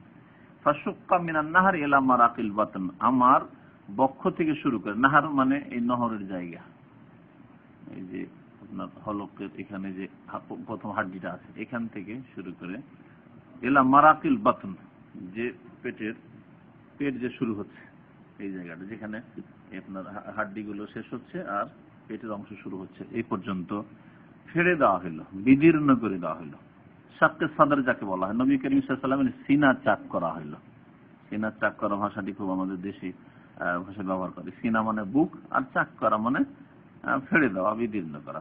সুম্মা গোসেল আল বাতন, তারপরে পেটকে ধুয়ে দেওয়া হলো বেমায়ে জমজম, জমজমের পানি দিয়ে। সুম্মা মালিয়া হিকমাতান ওয়া ঈমান, তারপরে হিকমত এবং ঈমান দিয়ে ভরপুর করে দেওয়া হলো। নবী করিম সাল্লাল্লাহু আলাইহি ওয়াসাল্লামের ভিতরকে ধুয়ে দেওয়া হইল, মানে কলব যেটা হার্ট, সেটাকে ধুয়ে দেওয়া হইল। কারণ মানুষ সৃষ্টিগত ভাবে মানুষের মধ্যে কিছু দুর্বল দিক রয়েছে, যেগুলো থেকে আমরা মুক্ত নই। কিন্তু দেখেন, অনেক সময় আমরা এমন ক্ষেত্রে গরম হয়ে যায় যেখানে গরম হওয়া উচিত ছিল না। যতই বড় মানুষ হয়, অনেক সময় এরকম হয়ে যায়। অনেক ক্ষেত্রে আমরা বেশি কথা বলে ফেলি, অথচ এখানে বেশি কথা বলা উচিত ছিল না। অনেক ক্ষেত্রে আমরা বাড়াবাড়ি করে ফেলি, পরে চিন্তা করি তো বাড়াবাড়ি করলাম। যদি বিবেক দিয়ে আপনি সুস্থ মস্তিষ্কে চিন্তা করেন তাহলে এই যে রোগগুলি, তারপরে মানুষের অন্তরে আরো বহু ব্যাধি আছে, কলবে হিংসার ব্যাধি আছে, শত্রুতার ব্যাধি আছে, বিদ্বেষের ব্যাধি আছে, ঘৃণার ব্যাধি আছে। এগুলি অন্তরের ব্যাধি, আমরাজুল কুলুব। কুফরি, সংশয়, মুনাফিকি, এগুলো তো অন্তরের বড় ব্যাধি আছে, যাতে ঈমান মানুষের হারিয়ে যায়, থাকে না। কিন্তু এছাড়াও প্রত্যেক মানুষের মধ্যে এই ব্যাধিগুলি আছে। আপনার সাথে বেশি যদি কেউ পাশাপাশি থাকে, আর যদি বেশি বড় লোক হয়ে যায়, বেশি ইনকাম করে, হিংসা হচ্ছে। বেশি উন্নতি করলে, আপনার সাথে বেতন বেশি বেড়ে গেল, হিংসা হচ্ছে। এই রোগগুলি আমাদের মধ্যে আছে। খুব বেশি আল্লাহ ভীরু হয়ে গেলে হয়তো খানিকটা ওর ঊর্ধ্বে, যদিও শয়তান কখনো খেয়াল নিয়ে আসে, আরে ও আমার চাইতে বেড়ে গেল, আস্তাগফিরুল্লাহ আস্তাগফিরুল্লাহ, যা আউট করিয়ে দেবে। কিন্তু মনে আসছে, খেয়াল আসছে এরকম ধরনের। নবী করিম সাল্লাল্লাহু আলাইহি সাল্লামকে ওই সমস্ত দুর্বলতা থেকে মুক্ত করার জন্য শাক্কে সাদর করা হয়েছে, মানে বক্ষ বিদীর্ণ করে ওগুলোকে ধুয়ে সাফ করে দেওয়া হয়েছে। একবার বাল্য জীবনে করেছেন আল্লাহ পাক রব্বুল আলামিন ফেরেশতা দিয়ে, বাল্য জীবনে যখন হালিমা সাদিয়ার বাড়িতে ছিলেন। তারপর আরেকবার এই মেরাজের সময় করেছেন। এই জন্য নবী করিম সাল্লাল্লাহু আলাইহি সাল্লামের মধ্যে মানুষ হিসাবে যেসব ত্রুটি থাকার সম্ভাবনা ছিল, সেগুলি থেকে আল্লাহ পাক পবিত্র করে দিয়েছেন তাকে। এই ছিল হিকমত নবী সাল্লাল্লাহু আলাইহি সাল্লামের বক্ষ বিদীর্ণ করার, সিনা চাক করার। ওয়া উতিত বিদাব্বাতিন, তারপরে আমার কাছে নিয়ে আসা হলো একটি জানোয়ার, জন্তু। দাব্বা জন্তু, যে প্রাণী চলে জমিনে তাকে দাব্বা বলা হয়। ওমা মিন দাব্বাতিন ফিল আরদ, কোরআনে বলা হয়েছে যে কোনো জন্তু প্রাণীকে বলা হয়েছে। কিন্তু এই জন্তুটি কেমন ছিল? আবিয়া, সাদা রঙের ছিল। দুনাল বাগলে, খচ্চরের চাইতে ছোট ছিল। অফাকাল হেমার, গাধার চাইতে একটু বড় ছিল। গাধা আর কি খচ্চর, আর একটা হচ্ছে ঘোড়া। তো খচ্চর আর গাধার মাঝামাঝি ছিল বলা হলো। খচ্চর চাইতে আর একটু বড় হয় ঘোড়া। ঘোড়া তো দেখেছেন, অনেকে খচ্চর দেখেননি, কিন্তু গাধাও দেখেছেন হয়তো। তো গাধা বেশি ছোট, ওর চাইতে একটু বড় হয় খচ্চর, আর খচ্চর চাইতে বড় হয় ঘোড়া। এই জন্তুটি যেটি নিয়ে আসা হয়েছিল, ওর নাম হচ্ছে আল বুরাক, আর সেটি হলো বোরাক। আসলে ছিল হুয়াল বোরাক, আর তার নাম হচ্ছে বোরাক, যে শব্দটির উৎপত্তি হচ্ছে বার্ক থেকে। বার্ক মানে বিদ্যুৎ, এই যে বিজলি, বিদ্যুৎ। তো বিদ্যুতের গতির মতো, এ তো মানুষের তৈরি করা বিদ্যুৎ, এর চেয়ে দ্রুত বিদ্যুৎ। মানে আল্লাহ পাকের যে বিদ্যুৎ, হ্যাঁ, যে বিদ্যুৎ যখন মেঘ চমকায়, মেঘলা আকাশ থাকে, তখন যে দেখতে পান কত দ্রুত গতি, ওই রকম গতি ছিল এই বোরাক জন্তু। এই জন্য ওর নাম রাখা হয়েছে বোরাক। ফান্তালাকতু মা জিবরিল, তারপর আমি চলতে লাগলাম জিবরাইল আলাইহিস সালামের সাথে। হাত্তা আতাইনা সামা দুনিয়া, তারপরে আসমানি দুনিয়ায় পৌঁছে গেলাম, মানে প্রথম আসমানে। আসমানি দুনিয়া মানে দুনিয়ার কাছাকাছি আসমান, যেটা আসসামা আর দুনিয়া। সামার সিফাত হচ্ছে দুনিয়া, আর দুনিয়া মানে নিকটবর্তী হয়, তার নিকটবর্তী আকাশও বলতে পারেন।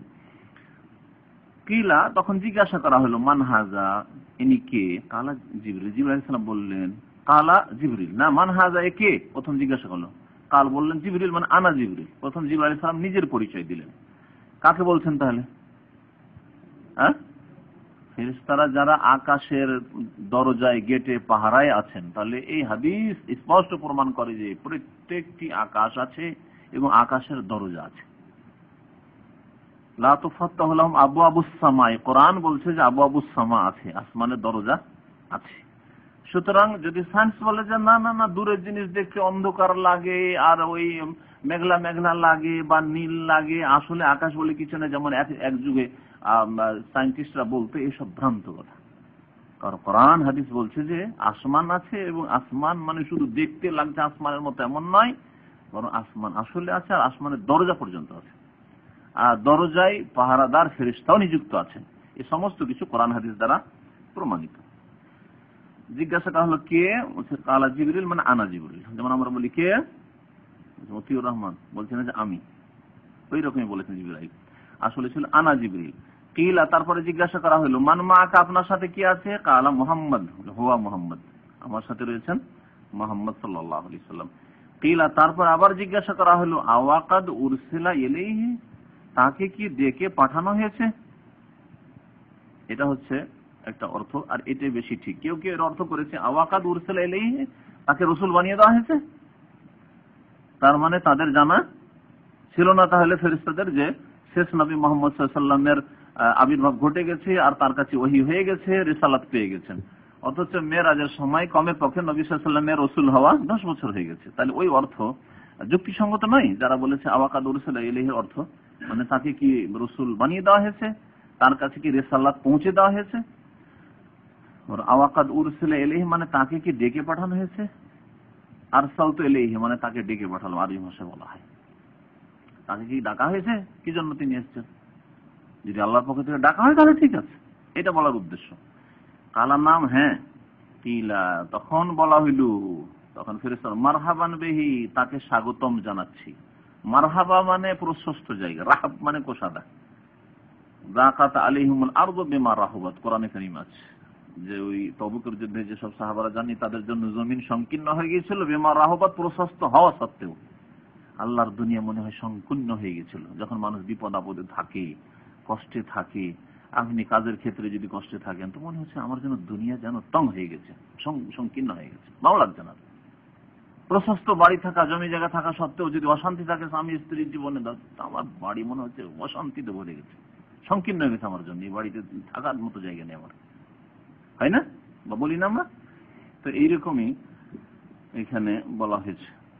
মারহাবান মানে, মারহাবান বিহি মানে তার জন্য প্রশস্ত জায়গা রয়েছে, অন্তরে প্রশস্ত জায়গা রয়েছে, বাড়িতে প্রশস্ত জায়গা। একটা লোক আপনার বাড়িতে আসছে মেহমান হয়ে, আর তাকে মারহাবা মারহাবা মানে আপনার জন্য আমার অন্তরে প্রশস্ত জায়গা আছে, মানে সাদরে গ্রহণ করছি আপনাকে, এই হলো অর্থ।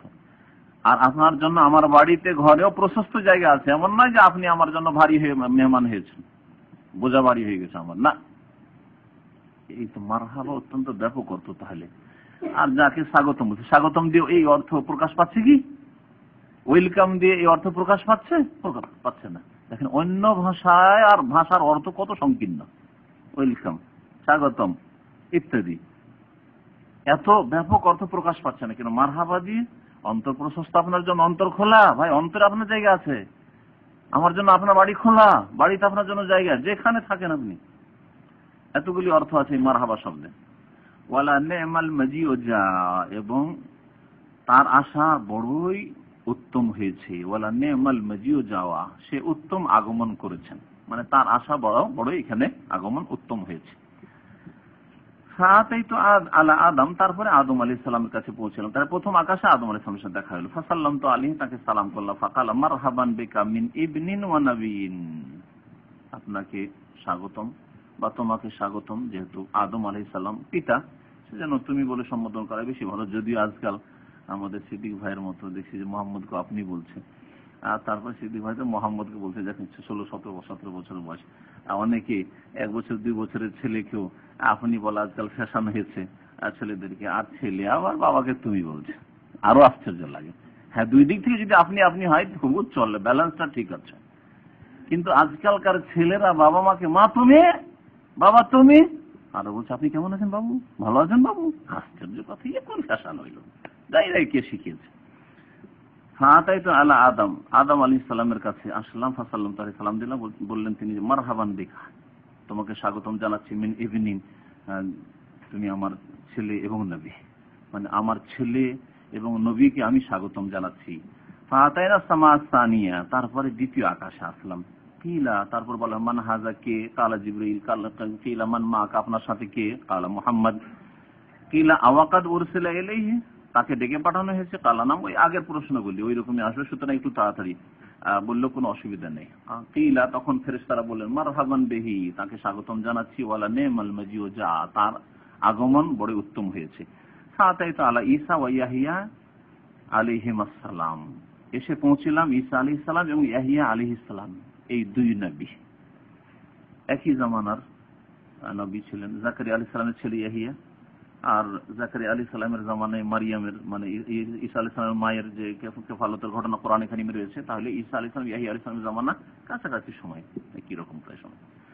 ফাসাল্লামতু আলাইহিমা, দুইজনকে সালাম করলাম। ফাকালা, দুজনে বলেন মারহাবান বিকা মিন আখিন ওয়া নবিয়িন, ভাইকে এবং নবীকে স্বাগতম জানাচ্ছি। ফাতাইনা সামা সালিসা, তৃতীয় আকাশে আসলাম। বলা হইল কে, মান হাযা, কে? কালা, বললেন যে আমি জিবরিল। কিলা, বলা হইল মান মাক, আপনার সাথে কে আছে? কালা, মুহাম্মদ রয়েছেন আমার সাথে। কিলা, বলা হইল আওয়াকাদ উরসিলা ইলাইহি, তাকে ডেকে পাঠানো হয়েছে নাকি? কালা নাম, হ্যাঁ ডেকে পাঠানো হয়েছে, আল্লাহ ডেকেছেন তাকে। কিলা, বলা হইল মারহাবান বিহি, তাকে স্বাগতম জানাচ্ছি, ওয়ালা নেমাল মাজিউ, যা তার আশা উত্তম হয়েছে। ফাতাইতু আলা ইউসুফ, ইউসুফ আলাইহিস সালামের কাছে আসলাম। কোন আকাশে? তৃতীয় আকাশে ইউসুফ আলাইহিস সালামের সাথে সাক্ষাৎ হলো। ফাসাল্লামতু আলাইহি, তাকে সালাম করলাম। ফাকাল, বলেন মারহাবান বিকা মিন আখিন ওয়া নবিয়িন, ভাই এবং নবীকে আমার পক্ষ থেকে স্বাগতম জানাচ্ছি। ফাতাইনা সামার রাবিয়া, চতুর্থ আকাশে আসলাম। বলা হইল মান হাযা, কে? কালা জিবরিল, জিবরিল আলাইহিস সালাম বলেন আমি জিবরাইল। বলা হইল আপনার সাথে কে আছে? কালা, বলেন মুহাম্মদ সাল্লাল্লাহু আলাইহি ওয়াসাল্লাম আছেন। কিলা আওয়াকাদ উরসিলা ইলাইহি, তাকে ডেকে পাঠানো হয়েছে। কালা নাম। কিলা মারহাবান বিহি, তাকে স্বাগতম জানাচ্ছি, ওয়ালা নেমাল মাজিউ, যা উত্তম আগমন ঘটেছে। ফাতাইতু আলা ইদ্রিস, ইদ্রিস আলাইহিস সালামের কাছে আসলাম। চতুর্থ আসমানে ইদ্রিস আলাইহিস সালামের সাথে দেখা হলো। ফাসাল্লামতু আলাইহি, তাকে সালাম করলাম। ফাকালা, বললেন মারহাবান বিকা মিন আখিন ওয়া নবিয়িন, নবী এবং ভাইকে স্বাগতম জানাচ্ছি। ফাতাইনা সামাল খামেসা, পঞ্চম আকাশে আসলাম। কিলা, বলা হইল মান হাযা, মানে পঞ্চম আকাশের কাছে আসলাম, দরজার কাছে আসলাম। বলা হইল কে? কালা জিবরাইল, জিবরাইল আলাইহিস সালাম। কিলা, বলা হলো আমার মাক, আপনার সাথে কে আছে? কাল, বললেন জিবরাইল আলাইহিস সালাম মুহাম্মদ রয়েছেন। কিলা, বলা হলো আওয়াকাদ উরসিলা, তাকে ডেকে পাঠানো হয়েছে। কালা নাম, বলে হ্যাঁ ডেকে পাঠানো হয়েছে। কিলা মারহাবান বিহি ওয়ালা নেমাল মাজিউ, যা তার উত্তম আগমন হয়েছে এবং তাকে আমরা স্বাগতম জানাচ্ছি। ফাতাইতু আলা হারুন, হারুন আলাইহিস সালামের কাছে আসলাম। ফাসাল্লামতু আলাইহি, তাকে সালাম করলাম। ফাকালা, বললেন মারহাবান বিকা মিন আখিন ওয়া নবিয়িন, ভাই এবং নবীকে স্বাগতম জানাচ্ছি। ফাতাইনা সামা সাদিসা, ষষ্ঠ আকাশে আসলাম। বলা হলো মান হাযা, কে? কালা জিবরিল, জিবরিল আলাইহিস সালাম। কিলা আমার মাক, আপনার সাথে কে আছে? কালা মুহাম্মদ, মুহাম্মদ সাল্লাল্লাহু আলাইহি ওয়াসাল্লাম রয়েছেন। কিলা আওয়াকাদ উরসিলা ইলাইহি, তাকে ডেকে পাঠানো হয়েছে। বলেন হ্যাঁ। কিলা মারহাবান বিহি ওয়াল নেমাল মাজিউ, যা তাকে স্বাগতম জানাচ্ছি এবং তার উত্তম আগমন ঘটেছে। ফাতাইতু আলা মুসা, তারপরে মুসা আলাইহিস সালামের কাছে পৌঁছলাম। আকাশের উপরে গিয়ে ষষ্ঠ আকাশে মুসা আলাইহিস সালামের সাথে সাক্ষাৎ হলো। ফাসাল্লামতু আলাইহি, তাকে সালাম করলাম। তাহলে এর দ্বারা বোঝা গেল যিনি অবস্থান করে রয়েছেন তাকে সালাম করতে হবে, যদিও যিনি যাচ্ছেন সে শ্রেষ্ঠ ব্যক্তি হোক না কেন। আর এই কথাই নবী সাল্লাল্লাহু আলাইহি ওয়াসাল্লামের সালামের আদবে বলা হয়েছে, যে বসে আছে তাকে, যিনি হেঁটে আসছেন বা পৌঁছেছেন, তিনি সালাম করবেন। ফাকালা মারহাবান বিকা মিন আখিন ওয়া নবিয়িন, আপনাকে মারহাবা বলছি, স্বাগতম বলছি হে ভাই এবং নবী। ফালাম্মা জাওয়াজতুহু, বলছেন যে যখন সেখান থেকে অতিক্রম করে গেলাম, বাকা, তখন কাঁদতে শুরু করলেন। কে? মুসা আলাইহিস সালাম কান্না করতে শুরু করলেন। ফাকিলা, জিজ্ঞাসা করা হলো মা আবকাকা, আপনি কি ব্যাপার, কেন কান্না করলেন? মা আবকা মানে আইয়ু শাইইন আবকাকা, কোন বস্তু বা কি কারণ আপনাকে কান্না করতে বাধ্য করলো, কেন কেঁদে ফেললেন আপনি? আলা ইয়া রাব্বি, হে আল্লাহ, হাযাল গুলাম, এই বালক, আল্লাযী বুইসা বাদি, আমার পরে যাকে পাঠানো হয়েছে। এই বালক বলার উদ্দেশ্য এই নয় যে নবী সাল্লাল্লাহু আলাইহি ওয়াসাল্লাম মানহানি করা, বরং তিনি যেহেতু আগের, সেজন্য এই দিকে লক্ষ্য করে বলছেন যে বালক, আমার তুলনায় বালক ছেলে। আল্লাযী বুইসা বাদি, আমার পরে যাকে রাসূল করা হয়েছে, প্রেরণ করা হয়েছে রাসূল করে, ইয়াদখুলুল জান্নাতা মিন উম্মতি আফযালু মা ইয়াদখুলু মিন উম্মতি, তার উম্মত থেকে যারা জান্নাতে প্রবেশ করবে, তারা আমার উম্মত থেকে যারা প্রবেশ করবে তাদের চাইতে সংখ্যায় বেশি হবে। আফযাল মানে আকসার, সংখ্যায় বেশি হবে। আফযাল মানে শ্রেষ্ঠ হবে, কিন্তু শ্রেষ্ঠ মানে সংখ্যার দিক দিয়ে বেশি হবে। সেই জন্য কেঁদে ফেললাম, মানে কি হিংসায় না, একে বলা হয় গিবতা করা আরবি ভাষায়, আশা আকাঙ্ক্ষা করা। একটা হচ্ছে আশা আকাঙ্ক্ষা করা, আর একটা হচ্ছে হিংসা করা। হিংসা হারাম, কিন্তু আশা আকাঙ্ক্ষা যে আল্লাহ তাকেও দিক আর আল্লাহ আমাকেও দিক, এই আশা আকাঙ্ক্ষা যদি ভালো কাজের ক্ষেত্রে হয় তাহলে প্রশংসনীয় বলা হয়েছে, আর যদি জায়েজ কাজের ক্ষেত্রে হয় তাহলে জায়েজ, হারাম কাজের গুনার কাজের ক্ষেত্রে হয় তো না জায়েজ। হাদিস মনে আছে এরকম, এই কিতাব পড়া হয়েছে, লা হাসাদা ইল্লা ফি ইসনাইন, দুইটি ক্ষেত্র ছাড়া আর কোনো হিংসা নেই। মানে গিবতা, এখানে হিংসা মানে গিবতা। এই হিংসা মানে এই না যে আল্লাহ ওকে কেন দিয়েছে, ওর ধ্বংস হয়ে যাক আমাকে দিক, এটা হলো হিংসা, এটা হারাম। আর যদি মানে আল্লাহ ওকে দিয়েছে, ওর কাছেও থাক আলহামদুলিল্লাহ, কিন্তু আল্লাহ পাক যেন আমাকেও দেয়, ওকে এত বড় আলেম করেছে, আল্লাহ যদি আমাকেও বড় আলেম করে, আমি পড়াশোনা করছি, আমার ছেলেকে এরকম আলেম করে, এই না যে আল্লাহ ওকে কেন করেছে, ওকে আল্লাহ পাগল করে দিক আর আমাকে দিয়ে দিক, এটা হারাম। কিন্তু যদি আল্লাহ তাকে ভালো আলেম করেছো, তুমি ইমাম ইবনে তাইমিয়া বানিয়েছো, আল্লাহ ইমাম বুখারী বানিয়েছো, আল্লাহ আমার ছেলেকে এরকম ইমাম বুখারী বানাও। অথবা বর্তমানে কেউ আছে দুনিয়াতে এরকম ভালো ব্যক্তি, আর মনে করছেন যে আল্লাহ তার চাইতে বড়, আমাকে বানাও, আমার ছেলেকে বানাও, কিন্তু তার নিয়ামত সম্পর্কে আপনার কোন হিংসা নেই। এটাকে বলা হচ্ছে গীবতা, আরবি ভাষায় বলা হয়, যাকে বলা হয়েছে ওই হাদিসে হিংসা, কিন্তু এটা হচ্ছে জায়েজ হিংসা, মানে ওর কাছে ওর নিয়ামত থাক কিন্তু আমাকে এরকম দেওয়া হোক। ইলমের ক্ষেত্রে ওই হাদিসে বলা হয়েছে, আর ধন সম্পদের ক্ষেত্রে আল্লাহ ওকে ধন সম্পদ দিয়েছো, আমাকে এরকম ধন সম্পদ দাও, কিন্তু শুধু ধন সম্পদ নয়, বলা হয়েছে যে আমিও যেমন সে আল্লাহর রাহে খরচ করছে, আমিও আল্লাহ রাস্তায় ওর মতো ওর চাইতে ভালো খরচ করবো, আল্লাহ এরকম আমাকে সুযোগ দাও। তো মুসা আলাইহিস সালাম এই ভালো আকাঙ্ক্ষা করেছিলেন যে আল্লাহ তাকে দিয়েছেন, আমাকেও যদি দিতেন, আমার উম্মতে অনেক বেশি যদি জান্নাতি হইতো তাহলে কত না ভালো হইতো, আমাকে কত না ভালো লাগতো। তারপরে বলছেন যে সপ্ত আকাশে আসলাম, কিলা বলা হইল মানহাজা কে, সপ্ত আকাশের কাছাকাছি আসলে, দরজায় আসলে, কালা জিবরিল, আমি জিবরিল। কিলা বলা হইল মান মাক, আপনার সাথে কে আছে, বললেন মুহাম্মদ সাল্লাল্লাহু আলাইহি ওয়াসাল্লাম আছেন। কিলা বলা হইল আওয়াকাদুর ছেলে, তাকে ডেকে পাঠানো হয়েছে। কালা নাম, হ্যাঁ ডেকে পাঠানো হয়েছে। কিলা জিজ্ঞাসা করা হইল না, কিলা তারপরে বলা হলো ফেরেশতাদের পক্ষ থেকে, যখন জিজ্ঞাসা শেষ হল, মারহাবান বিহি, তাকে স্বাগতম জানাচ্ছি, ওয়ালা নেমাল মাজিউ, যা তার উত্তম আগমন ঘটেছে। তাই তো আলা ইব্রাহিম, আকাশের উপরে গিয়ে সপ্তম আকাশে ইব্রাহিম আলাইহিস সালামের কাছে পৌঁছিলাম। ফাসাল্লাম তো আলাইহি, তাকে সালাম করলাম। ফাকালা, তখন তিনি বললেন মারহাবান বিকা মিন ইবনিন ওয়া নবিয়্যিন, স্বাগতম জানাচ্ছি আমার ছেলেকে এবং নবীকে। মাত্র দুইজন নবী কি বললেন, ছেলে বলেছেন। কে কে? আদম আলাইহিস সালাম, কারণ আদম আলাইহিস সালাম আবুল বাশার, সমস্ত মানুষের পিতা। নবী সাল্লাল্লাহু আলাইহি ওয়াসাল্লাম, তাহলে নবী সাল্লাল্লাহু আলাইহি ওয়াসাল্লাম নূর না, মানুষ, এর দ্বারা প্রমাণ হইল। আর ইব্রাহিম আলাইহিস সালাম কেন বললেন, ইব্রাহিম আলাইহিস সালাম কেন ছেলে বললেন নবী সাল্লাল্লাহু আলাইহি ওয়াসাল্লামকে? এই জন্য যে ইব্রাহিম আলাইহিস সালামের বংশেই জন্ম নিয়েছেন মুহাম্মদ রাসূলুল্লাহ সাল্লাল্লাহু আলাইহি ওয়াসাল্লাম। কুরাইশ ইব্রাহিম আলাইহিস সালামের বংশের। ইব্রাহিম আলাইহিস সালামের বংশ দুই ভাগে ভাগ হয়ে যায়, একটা ইসমাঈল আলাইহিস সালামের বংশ, আর একটা হচ্ছে ইসহাক, আর ইসহাক থেকে ইয়াকুব, এই বংশ। ইসহাক আলাইহিস সালামের বংশ, ইয়াকুব আলাইহিস সালামের বংশ, ইউসুফ আলাইহিস সালামের বংশ, এরা হচ্ছে বনি ইসরাইল। এদের এলাকা হচ্ছে শাম দেশ বা মিশর, এসব দেশ। আর ইসমাইল আলাইহিস সালামকে যেহেতু ইব্রাহিম আলাইহিস সালাম মক্কায় ছেড়ে চলে গেছিলেন, সুতরাং ইসমাইল আলাইহিস সালামের বংশধর এই মক্কা বা আরবে আবাদ হন, আর তাদেরই অন্তর্ভুক্ত এবং তাদের মধ্যে শ্রেষ্ঠ কুরাইশ, আর কুরাইশের মধ্যে শ্রেষ্ঠ আব্দুল মানাফের বংশ বা বানু হাশেম, হাশেম গোত্র, আর হাশেম গোত্রের মধ্যে শ্রেষ্ঠ মুহাম্মদ রাসূলুল্লাহ সাল্লাল্লাহু আলাইহি ওয়াসাল্লাম, যেমন হাদিসে বলা হয়েছে।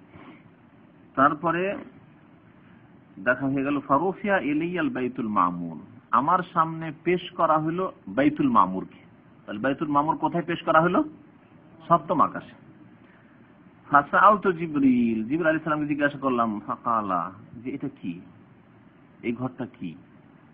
তখন তিনি বললেন হাযাল বাইতুল মামুর, এর নাম হচ্ছে আল বাইতুল মামুর। কোরআনে কারীমে বাইতুল মামুরের কথা উল্লেখ আছে, আল্লাহ পাক শপথ করেছেন। হ্যাঁ, কোন সূরায় মনে আছে? সূরা তুরে না? হ্যাঁ, পিছনে হাফেজ বসে আছে, অবস্থা আছে। ও তুর ও কিতাবি মাসতুর ফি রাক্কিম মানশুর ওয়াল বাইতুল মামুর, আল্লাহ পাক বাইতুল মামুরের শপথ করেছেন। এ হচ্ছে বাইতুল মামুর। ইউসাল্লি ফিহি কুল্লা ইয়াউমিন ৭০,০০০ মালাক, আসমানের কাবা, আসমানের বাইতুল্লাহ, আর জমিনের বাইতুল্লাহ হচ্ছে আল্লাহর কাবা। এখানে এই আল্লাহর এই বাইতুল মামুর ঘরে প্রতিদিন 70,000 মালাইকা ফেরেশতা নামাজ আদায় করেন, সালাত আদায় করেন। ইজা খারাজু, যখন তারা বেরিয়ে পড়েন, লাম ইয়াউদু আখিরু মালিম, শেষ পর্যন্ত আর ফিরে আসার কোনো সুযোগ পান না। এত সংখ্যক ফেরেশতা আছে, 70,000 করে কুল্লে আমিন প্রতিদিন। আর কত দিন অতিবাহিত হয়ে গেছে আসমান জমিন সৃষ্টি হওয়ার, বাইতুল মামুর সৃষ্টি হওয়ার পর, আর কতদিন কিয়ামত পর্যন্ত আছে, আর এই পালা ফিরে আসবে না, আর কোনো সুযোগ আসবে না। আরে আল্লাহ পাক অসংখ্য ফেরেশতা সৃষ্টি করেছেন, অসংখ্য ফেরেশতা, কোটি কোটি বলা যাবে না, কত কোটি আছে আল্লাহ পাক জানে ফেরেশতাদের সংখ্যা। এই জন্য কোরআনে আল্লাহ বলেছেন, ওয়া মা ইয়ালামু জুনুদা রাব্বিকা ইল্লা হুয়া, তোমার রবের সেনাবাহিনীর সংখ্যা তিনি ছাড়া আর কেউ জানে না। কেন জুনুদ মানে ফেরেশতাদের কথা বলা হয়। ওয়া রফিয়াত ইলাইয়া সিদরাতুল মুনতাহা, তারপরে আমার সামনে পেশ করা হলো সিদরাতুল মুনতাহাকে। সিদরাতুল মুনতাহা, সিদরা মানে হচ্ছে কুল গাছ, বরই গাছ, আর মুনতাহা মানে একবারে শেষ সীমানে, দুনিয়া আসমানের শেষে, 7 আসমানের উপর, এই জন্য ওর নাম হচ্ছে সিদরাতুল মুনতাহা। এই সিদরাতুল মুনতাহার কথা কোরআন কারীমে ইনদা সিদরাতুল মুনতাহা ইনদাহা জান্নাতুল মাওয়া, কোরআন কারীমে আল্লাহ উল্লেখ করেছেন। ফায়দা নাবকুহা কাআন্নাহু কিলালু হাজার, তার ফলগুলি হচ্ছে হাজার বংশের পাত্রের মতো, যেগুলি হচ্ছে আপনার, যেগুলোকে কি বলবেন আপনার, কুল্লা। কুল্লা হচ্ছে বড় বড় মটকা, মটকা বুঝেন কিনা যেগুলি, হ্যাঁ মটকা বুঝেন, তাহলে তো কি বলেন, মটকা বলেন, তাহলে থেকে গেল। কলসির চাইতে বড়, যেগুলিতে মহিলারা ওই ধান ভিজিয়ে রাখতো, ধান উঠিয়ে ভিজিয়ে এইসব করে, বড় বড় মটকা, মাটির তৈরি হয়তো। এই হাজার বংশ আল্লাহ মটকা বানাতো মাটির, আর এলাকাতে মাটিও আছে। ওয়ারাকোহা, আর এই গাছের পাতা হচ্ছে কেমন, কাজানিল ফিলাতে, ফিলা মানে হাতি, হাতির কানের মতো বড়, হাতির কান তো দেখেছেন না। ফি আসলেহা আরবাত আনহার, এই গাছের শেকড়ে মানে গাছের তলায় 4টি নহর প্রবাহিত আছে। নাহারানে বাতে নানে 2টি আভ্যন্তরীণ নহর নদী, ও নাহারানে জাহেরানে, আর 2টি হচ্ছে প্রকাশ্য নহর, প্রকাশ্য নদী। ফাসাল তো জিবরিল আলাইহিস সালাম জিজ্ঞাসা করলাম যে এই বাতেনি নহর আর জাহিরি নহর, এই বাতেনি নহর আর জাহিরি নহর কি? হ্যাঁ, গোপনীয় নহর বা আভ্যন্তরীণ নহর আর প্রকাশ্য নহর, এর অর্থ কি? ফাকাল আম্মাল বাতেনানে, আর ওগুলো কি? এই 2টি যে বাতেনি নহর, আভ্যন্তরীণ নহর, ফাফিল জান্নাতে, এই 2টি জান্নাতে, জান্নাতে পাবেন এই নহর। ওয়াম্মাল জাহেরানে, আর প্রকাশ্য নহর 2টি নদী, এই নদী দুনিয়াতে আছে। একটি হচ্ছে ফোরাত নদী, আর একটি হচ্ছে নীল নদ। ফোরাত নদী কোথায়? এরাক। আর নীল, নীল দরিয়া বলে, দরিয়া, দরিয়া কাকে নীল দরিয়া বলে ক্ষমা, নীল দরিয়া, নীল নদ। বড় নদী হলে নদ। আচ্ছা, গঙ্গা বা পদ্মা এত বড়, তারপরে পদ্মাকে কি বলছেন, নদ বলছে না নদী? কেন? রহস্য জানেন? পদ্মা কি কম বড়? গঙ্গা কম বড়? ভারতে থাকলে ওর নাম গঙ্গা, যেমন বাংলাদেশে ঢুকলো, বাংলার জমিনে ঢুকলো, তখন পদ্মা ওর নাম, একই নদী। কিন্তু অনেকে জানে না, কিন্তু মনে করে যে পদ্মা আলাদা নদী আর গঙ্গা আলাদা নদী। না না, পদ্মা এটা ঢুকলো, যে ফরাক্কা হয়ে যেটা ঢুকলো, ফরাক্কা পার হলে আর 7 কিলোমিটার 8 কিলোমিটার পরে বাংলাদেশে ঢুকে গেল, তারপরে ওর নাম পদ্মা। পদ্মার ইলিশ খুব মশহুর। ওই দিক থেকে এসছে, যমুনা এসছে, মেঘনা এসছে, অন্য নদী এসছে, কিন্তু পদ্মা কোথায়? তো পদ্মা গঙ্গা এত বড় নদী হওয়া সত্ত্বেও এর নাম নদ নয়, কেন নদী? কেউ উত্তর জানেন না? এর উত্তর হচ্ছে হিন্দুদের ধর্মীয় বিশ্বাস। হিন্দুদের ধর্মীয় বিশ্বাস হচ্ছে যে গঙ্গা, পদ্মা এটা হচ্ছে দেবী, আর দেবী হচ্ছে স্ত্রীলিঙ্গ, সুতরাং এই নদ নয়, এটা নদী, এই জন্য নদী। বুঝতে পেরেছেন? ব্রহ্মপুত্র যে পুরুষ, ও পুরুষ, ওটা হচ্ছে দেবতা, দেবী নয় ওটা, এই জন্য। সুম্মা ফরজাত আলাইহি 50 সালাতান, তারপরে আমার উপর 50 ওয়াক্ত নামাজ ফরজ করা হইল, 50 ওয়াক্ত সালাত ফরজ করা হইল। ফাকবালতু হাত্তা যেতু মুসা, আসলাম ফিরে, ফাকবালতু মানে ফিরলাম, আসলাম, হাত্তা যেতু মুসা, মুসা আলাইহিস সালামের কাছে পৌঁছে গেলাম। মুসা আলাইহিস সালাম কোথায় ছিলেন? ষষ্ঠ আকাশে। ফাকাল মা সানাতা, আপনি কি করে আসলেন? কুলতু, আমি বললাম ফরজাত আলাইয়া খামসুনা সালাতান, আমার উপর আমার উম্মতের উপর 50 ওয়াক্ত সালাত ফরজ করা হয়েছে। কাল, বললেন আনা আলা বিন নাস মিনকা, আপনারা চাইতে আমি মানুষের স্বভাব সম্পর্কে আমি বেশি জানি, মানুষ যে কেমন তা আমি বেশি জানি, কারণ আমি সবচাইতে বদমাশ জাতির নবী ছিলাম, বনি ইসরাইল। আলাজতু বনি ইসরাইল আসাদ্দাল মুআলাজা, আমি বনি ইসরাইলদের রোগ সারাবার কঠোর প্রচেষ্টা চালিয়েছি। আলাজা মানে তাদের সাথে আদান প্রদান করা, এটা হচ্ছে অর্থ। আর আলাজা মানে আবার এলাজ করা হয়, মানে চিকিৎসা করা। এই জন্য এমন অর্থ করলাম যেটা শব্দের সাথে কাছাকাছি থাকে। আলাজতু বনি ইসরাইল আসাদ্দাল মুআলাজা, আমি বনি ইসরাইলদের রোগ সারাবার আপ্রাণ চেষ্টা করেছি, তাদের ভুল ভ্রান্তি ত্রুটি পাপ মুক্ত করা অনেক চেষ্টা করেছি, সংশোধন করার চেষ্টা করেছি। মাত্র 40 দিন গেছেন তাওরাত আনতে, এদিকে বাছুর পূজা শুরু করে দিয়েছে, গো পূজা শুরু করে দিয়েছে। আর ওই গো পূজা এমন পূজা করলো বনি ইসরাইল যে ভারত পৌঁছে গেলে এখন পর্যন্ত গরু পূজা হচ্ছে। এই গরু পূজা কিন্তু প্রথম শুরু করেছে বনি ইসরাইলরা, আর এখান থেকে নিয়ে গেছে ওই আর্যরা, ব্রাহ্মণ জাতি যে গিয়েছে ভারতে, এই গরু পূজায় মিশর থেকে নিয়ে গেছে। ওয়াইন্না উম্মাতাকা লা তুতিক, আপনার উম্মত আরো দুর্বল। মুসা আলাইহিস সালামের উম্মত 400, 500, 700 বছর বাঁচত, তারা 50, কত শক্তিশালী, তারা কত উঁচা, কত বডি তাদের মজবুত, তারপরেও তারা পারেনি আল্লাহর ওয়াদা আবদ্ধ থাকতে, আল্লাহ পাকের ইবাদতবন্দি ঠিক করে করতে। তাহলে আপনার উম্মত তো পারবে না। ওয়াইন্না উম্মাতাকা লা তুতিক, আপনার উম্মত সক্ষমতা নেই, বা আপনার উম্মত এটা করতে পারবে না। ফারজি ইলা রাব্বিকা, আপনার রবের কাছে ফিরে যান। ফাসআলু তাখফিফ, তাকে বলেন, তার কাছে চান হালকা, হালকা করা চান, হালকা করে দিক। ফারাজাতু, আমি ফিরে আসলাম। ফাসআলতু, আল্লাহর কাছে আমি দরখাস্ত করলাম, চাইলাম। ফাজআলাহ 40, আল্লাহ 40 করে দিলেন। এই হাদিসটা যেটা প্রসিদ্ধ হাদিস, তাতে প্রত্যেকবারে 10 কমাবার কথা আছে, তবে একটি হাদিস আছে যাতে 5 করে কমাবার কথা আছে। সেজন্য দুটি সমন্বয় করতে গিয়ে কেউ কেউ বলেছেন যে এই হাদিসে সংক্ষেপ করে দেওয়া হয়েছে। নবী সাল্লাল্লাহু আলাইহি ওয়াসাল্লাম অনেকবার ফিরেছেন, প্রত্যেকবার 5 করে কমানো হয়েছে, 5 করে কমানো হয়েছে, 5 করে কমানো হয়েছে, হতে পারে, আল্লাহু আলাম। সুম্মা মিসলা, অথবা বর্ণনাকারীর ভ্রম হতে পারে। বুখারী শরীফে যে হাদিস সেটা হচ্ছে 10 করে কমানোর হাদিস। ফাজা আলাহ 40, 40 করে দিলেন। সুম্মা মিসলাহু, তারপরে আবার ফিরে গেলেন, তারপরে অনুরূপ ফাজা আলাহ মানে আবার ফিরে গেলাম, আবার মুসা আলাইহিস সালাম ফিরতে বললেন, তারপরে ফাজা আলাহ 30 করে দিলেন। সুম্মা মিসলাহু, তারপরে সেই রকমই হলো, মানে মুসা আলাইহিস সালাম বলছেন নবী ইরজি ইলা রাব্বিকা জান ফাসআলু তাখফিফ, হালকা করতে বলেন। ফাজা আলাহ 20, তারপর 20 করে দিলেন। সুম্মা মিসলাহু, তারপরে তাই হলো, আবার মুসা আলাইহিস সালাম ফিরতে বললেন। ফাজা আলাহ 10, আল্লাহ পাক 10 করে দিলেন যখন দরখাস্ত করলাম। ফাতাইতু মুসা, মুসা আলাইহিস সালাম আবার ফিরে আসলাম। ফাকালা মিসলাহু, আবার বললেন যাও যাও, পারবে না, 10 ওয়াক্ত পারবে না, ফিরে যাও আবার।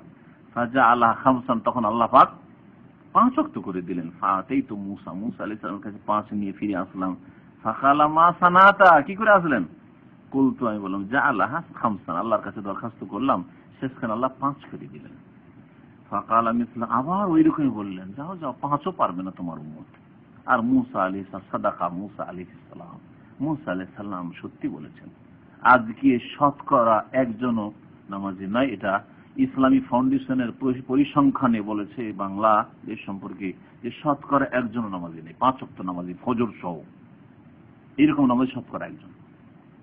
আর সৌদি আরবের পরিসংখ্যানে এসেছে 98-97 জন। কি অবস্থা! হায়াতুল কেবারিল উলামার এখানকার একটা পরিসংখ্যান এসেছে যে 5 ওয়াক্ত নামাজি ফজর সহ নামাজি, এখানেও এমন নামাজের অভাব দেখা দিয়েছে যে 97 অথবা এরকমই কিছু। হ্যাঁ, 2 জন বা 3 জন নামাজি হতে পারে, মানে না 97 জন বেনামাজি, শতকরা 3টে, 97 জন বেনামাজি, আর ওখানে হচ্ছে 99 জন বেনামাজি, 1 জন নামাজি। এ হলো মুসলিম উম্মার অবস্থা। তাহলে মুসলিম উম্মাকে আল্লাহ কি করে ইজ্জত দেবে? মুসলিম উম্মার জন্য কি জন্য সাহায্য নেমে আসবে? ইসলাম থেকে কত দূরে চলে গেছে, তাদের আসল ফরজ যেটা মেন কোর্সই ছেড়ে দিয়েছে, যার মাধ্যমে আল্লাহর সাথে তাল্লুক থাকবে, সম্পর্ক থাকবে। তাল্লুক বিল্লাহ নেই, আল্লাহর সাথে সম্পর্ক নেই, সম্পর্কহীন অবস্থায় আমরা জীবনযাপন করছি। ভালো ভালো বাড়িতে যান আপনি, 1 জন বা 2 জন নামাজ পড়ছে, অধিকাংশ বেনামাজি, অধিকাংশ বেনামাজি। যার বাবা হাজী সাহেব ছিল, যাদের বাবা মৌলভী সাহেব ছিল, মৌলভী সাহেবের বাড়ি যান, আজকাল মৌলভী সাহেব মারা গেছে, 1টি ছিল নামাজ পড়ে না। বেঁচে আছে মৌলভী সাহেব, মৌলানা সাহেব বেঁচে আছে, ছেলেরা নামাজ পড়ে না। দেখে আসলাম, শুনে আসলাম, আশ্চর্য। আশ্চর্য, বড়ই কষ্ট লাগে।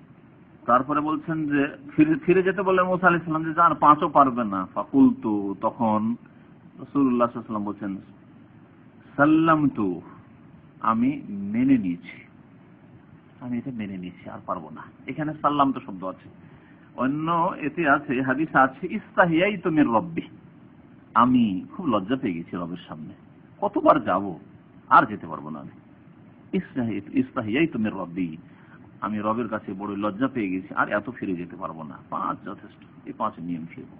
ফানুদিয়া, তখন আল্লাহর পক্ষ থেকে ডাক দেওয়া হলো উপর থেকে, ইন্নী কাদ আমদাইতু ফরিদাতি, আমার ফরজ কি আমি তোমার উপর চালু করে দিয়েছি, বা তোমাকে এই ফরজ তোমার উপর জারি করে দিয়েছি। বলেন ওয়া খাফফাফতু আন ইবাদি, এবং আমার উম্মত আমার বান্দা থেকে আমি হালকা করে দিয়েছি।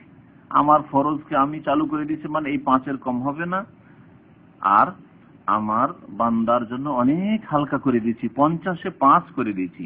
ওয়া আজজিল হাসানাতা আশারান, এবং নেকি আমি 10 গুণ দেব, এ ওয়াদা করছি। তার মানে 5 যদি আদায় করে তাহলে 50 গুণ দেব, 50 ওয়াক্তের নেকি দেব। আমি 50 ওয়াক্তের নেকি দেব, এই জন্য প্রথম 50 ফরজ করেছিলাম। আসলে 50 আল্লাহ পাকের উদ্দেশ্য ছিল না। আল্লাহ পাক সবকিছুই জানেন, যে বারবার করে নবী সাল্লাল্লাহু আলাইহি ওয়াসাল্লাম ফিরে আসবেন, মুসা আলাইহিস সালাম ফিরিয়ে দেবেন, আর এতবার ফিরবেন, শেষখানে 5ই রাখবো।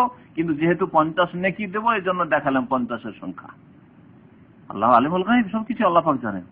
এমন না যে আল্লাহ পাক জানতেন না, যখন গিয়েছে তখন। আমাদের কাছে যেমন হয়, হ্যাঁ, মানুষের কাছে কি হয়, একটা হুকুম দিয়ে পাঠালো, হুকুমটার হয়তো আপিল করা হলো, জানে না যে আগামী আপিল হবে, আবার আপিলে আমি চিন্তা ভাবনা করবো, তারপর অন্য কিছু করব, হয় না?